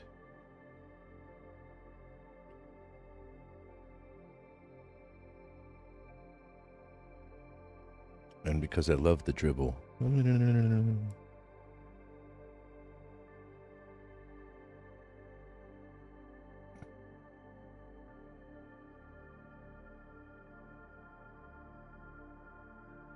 I love you, Anne.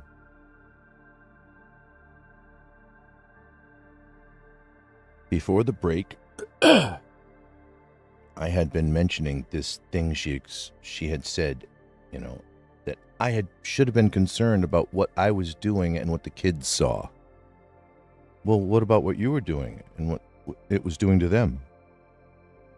What about what you were doing? So, I got to I got to talk about my kids without turning them into content.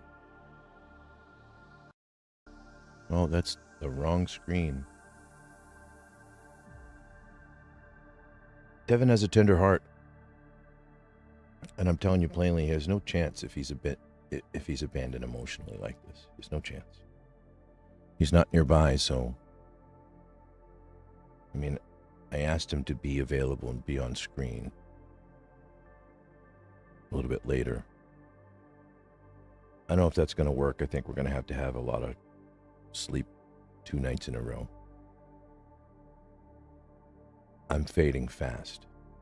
I really am, folks. There's no more open doors for me unless Yah opens them. I can't open doors.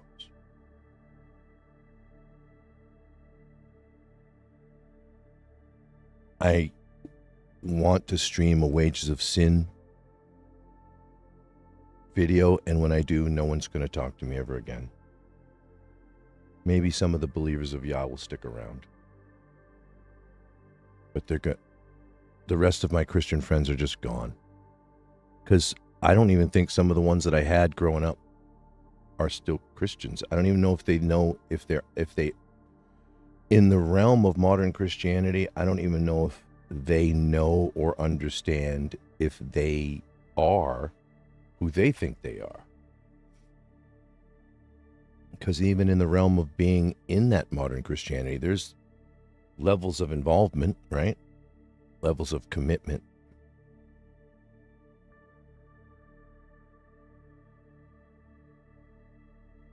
And when we talk about levels of commitment, where is she? My youngest son hasn't even finished his last year of school yet. This is the year. Anne, what have you done?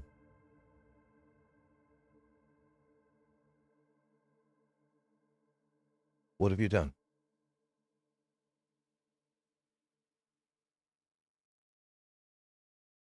And this stuff is not just hard. It's scary. It's disorienting.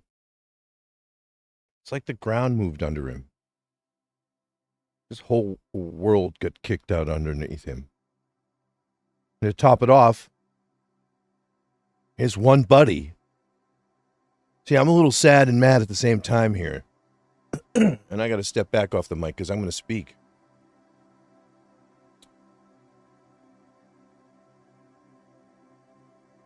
I, too, never thought there'd ever be a day that Devin would ever be without Vance. That Vance would be without Devin. I'm going to say it. Vance, you fool. But on the one hand, I know there's parts of you that are very, very capable. And you saw the same patterns.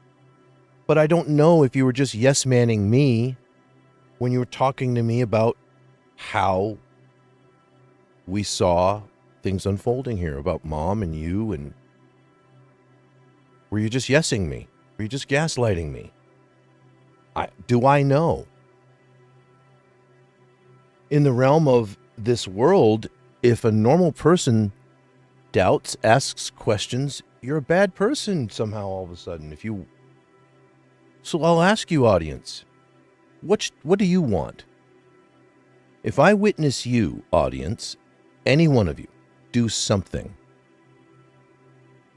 and it's questionable, meaning I don't really see and or can discern exactly what's taking place, I don't see it for what it is, and there's something I don't understand. Don't I have to ask questions? Okay, so if I don't ask questions, what's the alternative? To speculate, to jump to conclusions, and to hold myself in a condition of behavior and in understanding, whereupon which I won't have truth, I won't have knowledge, I won't have anything validated or understood. So why would I take a position to think a thing without verifying a thing? 5Ds. David Dunning. Why would I do this? I don't want to get too far off track.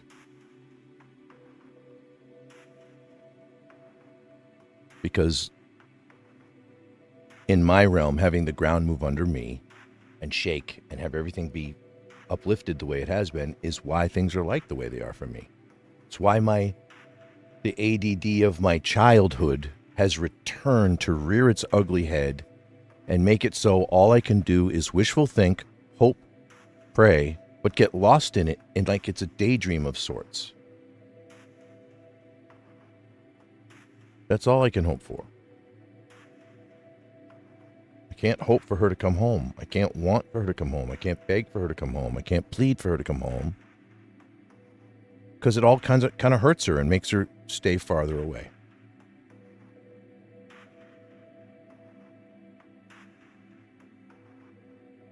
And Devin stayed. He's here.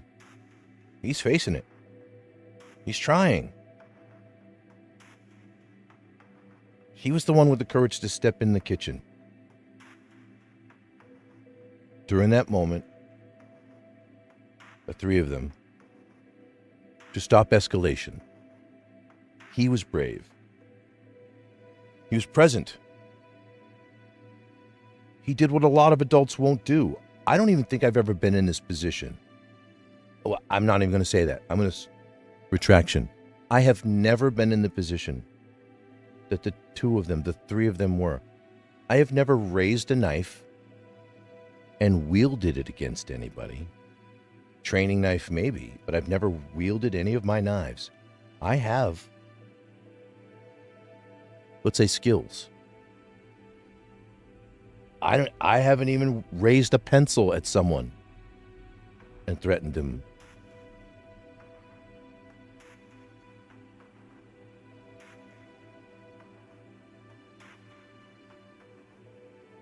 And so Devin is this kid that I watched grow up with promise. He was developing understanding. He has understanding. He's smart. He's clever. He's comedic. He's quick-witted.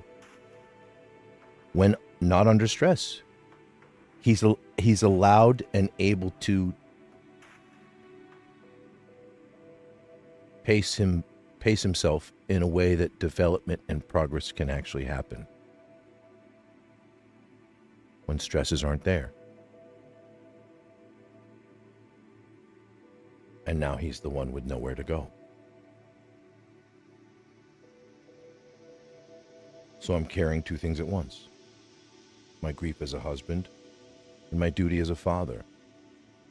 And then there's the whole other side of that. Who I became, and who I didn't become. When the moments that I wasn't who I was supposed to be. I said this before, I've never been unfaithful to my wife. I've never touched another woman. But what does being faithful actually mean? When we talk about God, God talks about divorcing Israel because of her many adulteries. Well, he's talking about all of it. Was I that faithful? Did I believe? And what of my belief translated into my duty and action? So there's that side of it too. Because what would be a person asking for repentance and reconciliation and restoration of his spouse if he wasn't able to go to the same table and offer sacrifice himself when needed, when required? And in this realm of what's happening to me, I'll say it plainly. Devin doesn't need to watch me crumble, but he does hear my voice. He does see my face. He does know when I'm breaking, when I'm hurting. And that's another reason why we're here, why I do these broadcasts, because I need prayer. I need support so I can be stable for him. He's experiencing a lot of drama through me now because as I lament, well, oftentimes lamentation looks like somebody just whining about stuff. I should not be doing it out in the open, really. But oftentimes when I go out, like today, I came home crying. The other day, I come home crying every time I go out, because most times I've gone out and walked about, I've been alone, but I've had her. Today at 5:30, at 5-ish, wherever I was, I thought of her and remembering it's time for her to come home. It's time for me to get the things out of the kitchen and start the meal. It's time for me to put the other dishes away. But I stopped mattering to her. And I quit on those things. That's the places I quit. And I felt sorry for myself, and I spent money that I shouldn't have spent.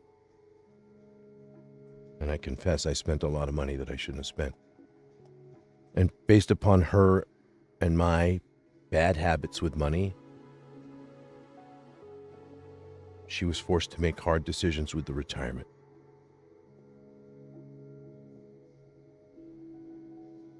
And now we don't have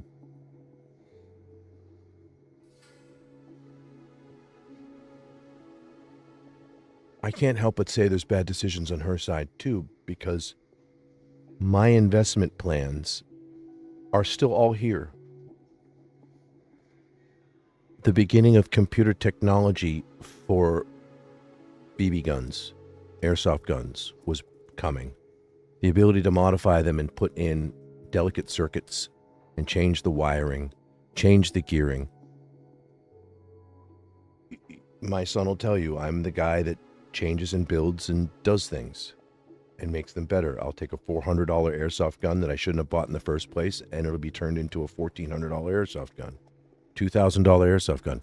As valuable as a actual AR platformed gun, and as reliable, unless I go too far and I do something stupid and I lose a part or I break something.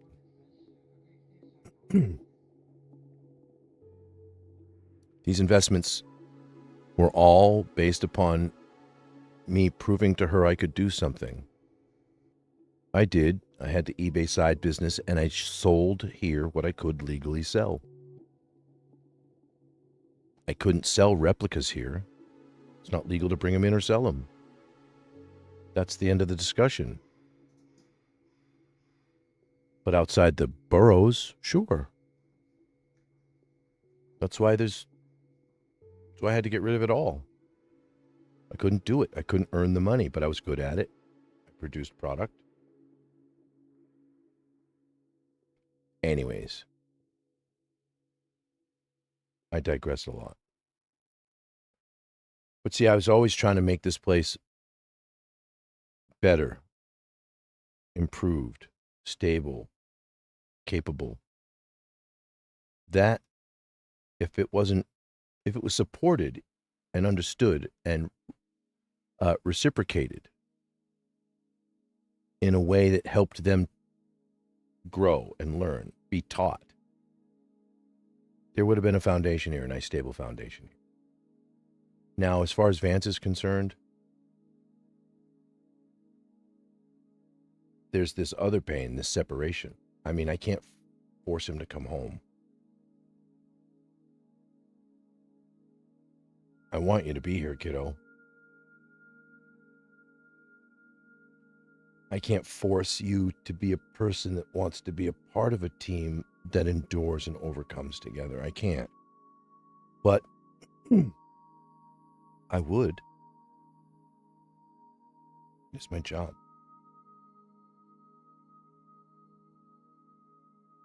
But, Vance, when someone chooses distance from their bed, from their home, their people, it says something is going on inside of you. And it tells us that something hurts. We know something feels unbearable.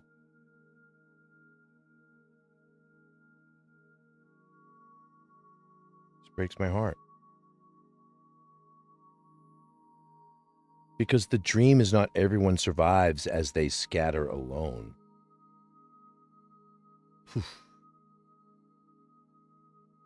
The dream is we endure and overcome together. That's what Yah's plan is for his people.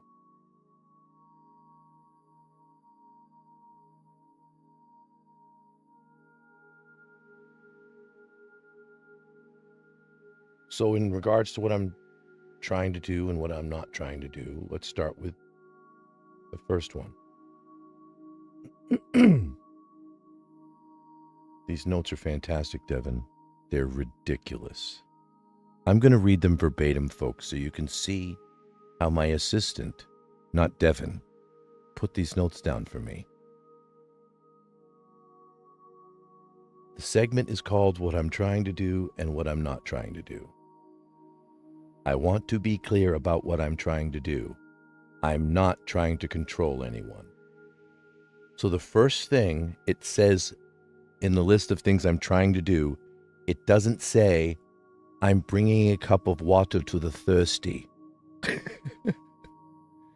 It says, the first thing I'm going to try to do is I'm not going to try to do this. That's hilarious.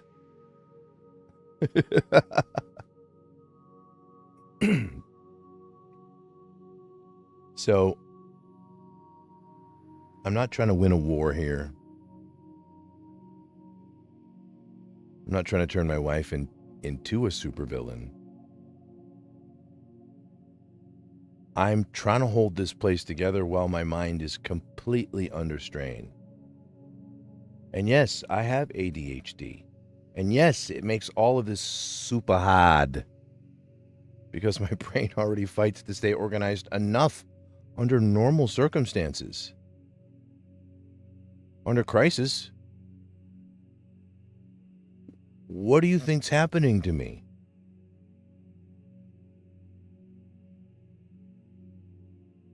The struggle's real.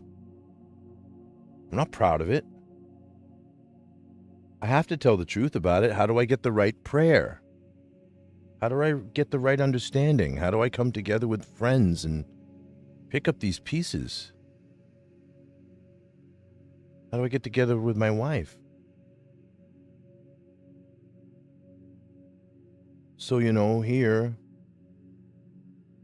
Devin and I, we're still doing the meals. We're doing the basics. I'm still showing up the best I can. I'm still parenting. But emotionally, this is super heavy. And I'm always asking for help from y'all. And from the community that still believes family matters. A plea stated clearly. Here's my plea. And if you ever hear this, I love you. I'm not asking you to be a robot. I'm not asking you to pretend nothing happened. I'm asking you to come back into the work of reconciliation. You're just keeping a distance. I don't want you here as a delivery service. I don't want to just wait for a paycheck to get a chance to see you. As a wife, as a mother, as a part of this family. I mean, if you can't do everything, do one thing. Commit to a structured conversation with me that's calm, time-limited maybe, but aimed at repair. If you have to have a third-party person there, have them there. You can use these cameras. If you don't know how to do this, then you're going to have to commit to professional help that's aimed at family repair, not just personal escape, because that's all you're doing. We don't see you running towards anything. And if I was the bad guy, why did you leave your kids? Why did you leave me? I mean, if I was hurting and suffering, who are you? Are you just worldly?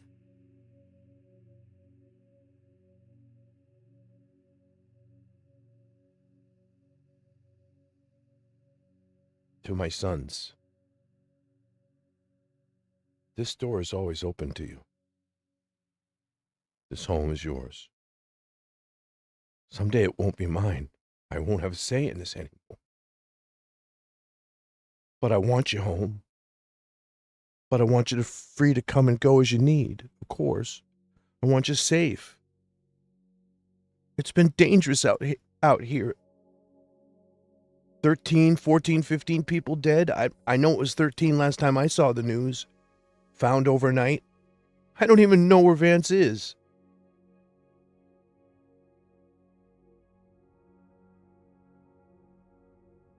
I want you to be okay. I'm going to keep doing my job as your father, even if it hurts. And so I would ask for prayer. Pray that I don't collapse under this.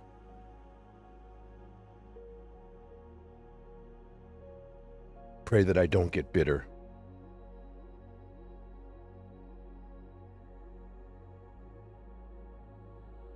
Pray that I don't speak out of pain in ways that can cause harm.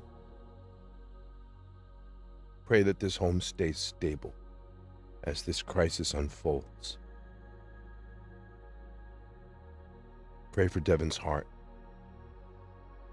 that fear and doubt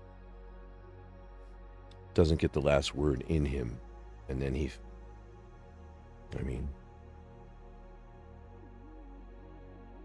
that he can pick up the pieces of his life and carry on.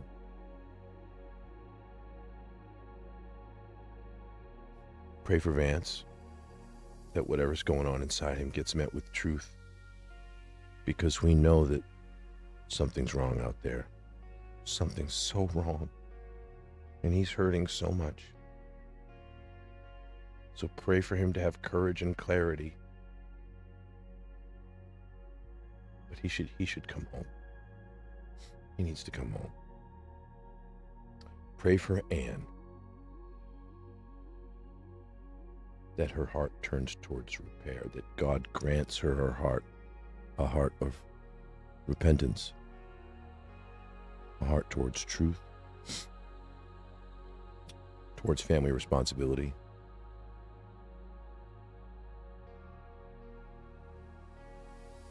Pray also that if there are any influences pulling this family apart, pride, fear, confusion, shame, outside voices, whatever, pray that those influences lose their grip.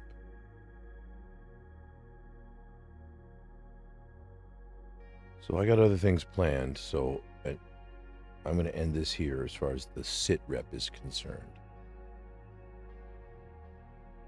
So if you're watching and you're a praying person, first, make sure you're praying to my God, not your God.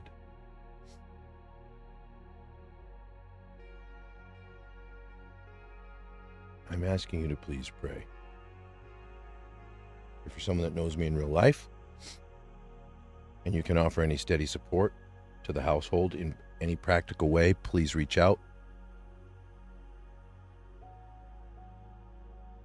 We could use a lot of help, just to help keep us a little stable. We need to get some things done. I need a walker.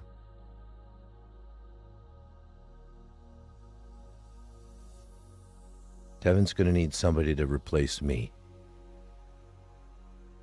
Somebody that sees things that he doesn't and can tell him how to fix it. Devin's going to need Mom, and Mom wasn't like me at all. We complemented each other well. But Devin is going to lose out a lot on not having someone look out for him in the way he needs it. I love my family. I don't know what else to do except do that and tell the truth about it and keep showing up and keep asking God for mercy and restoration. That's the sit rep. That's the report. So I am just going to, dynamic duo stops, dribble begins. Here I am clicking on stuff with my fat fingers because I don't have control anymore.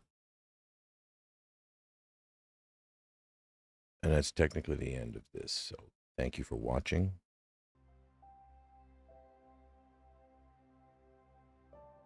These are often kind of hard to do. Hard to do the way I wanted it. Things come up. Got to be prepared. So I love you all. Thank you so much. Annie, come home. I don't even know what you're being a part of. Fancy, come home. If that allows you to continue on your trajectory of progress and a life that is loving and respectful, if coming home can be a part of that, we'd like to see you. I don't understand why you cut me and your brothers off. I don't understand why you cut your brothers off.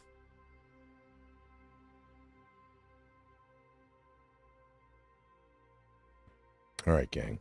It took me a while to get my finger on the button so I can say thanks for watching and do my thing and take off for the night.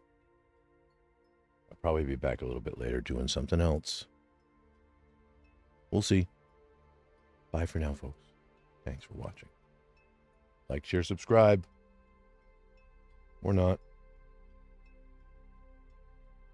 Shalom. strength and courage, love in Christ.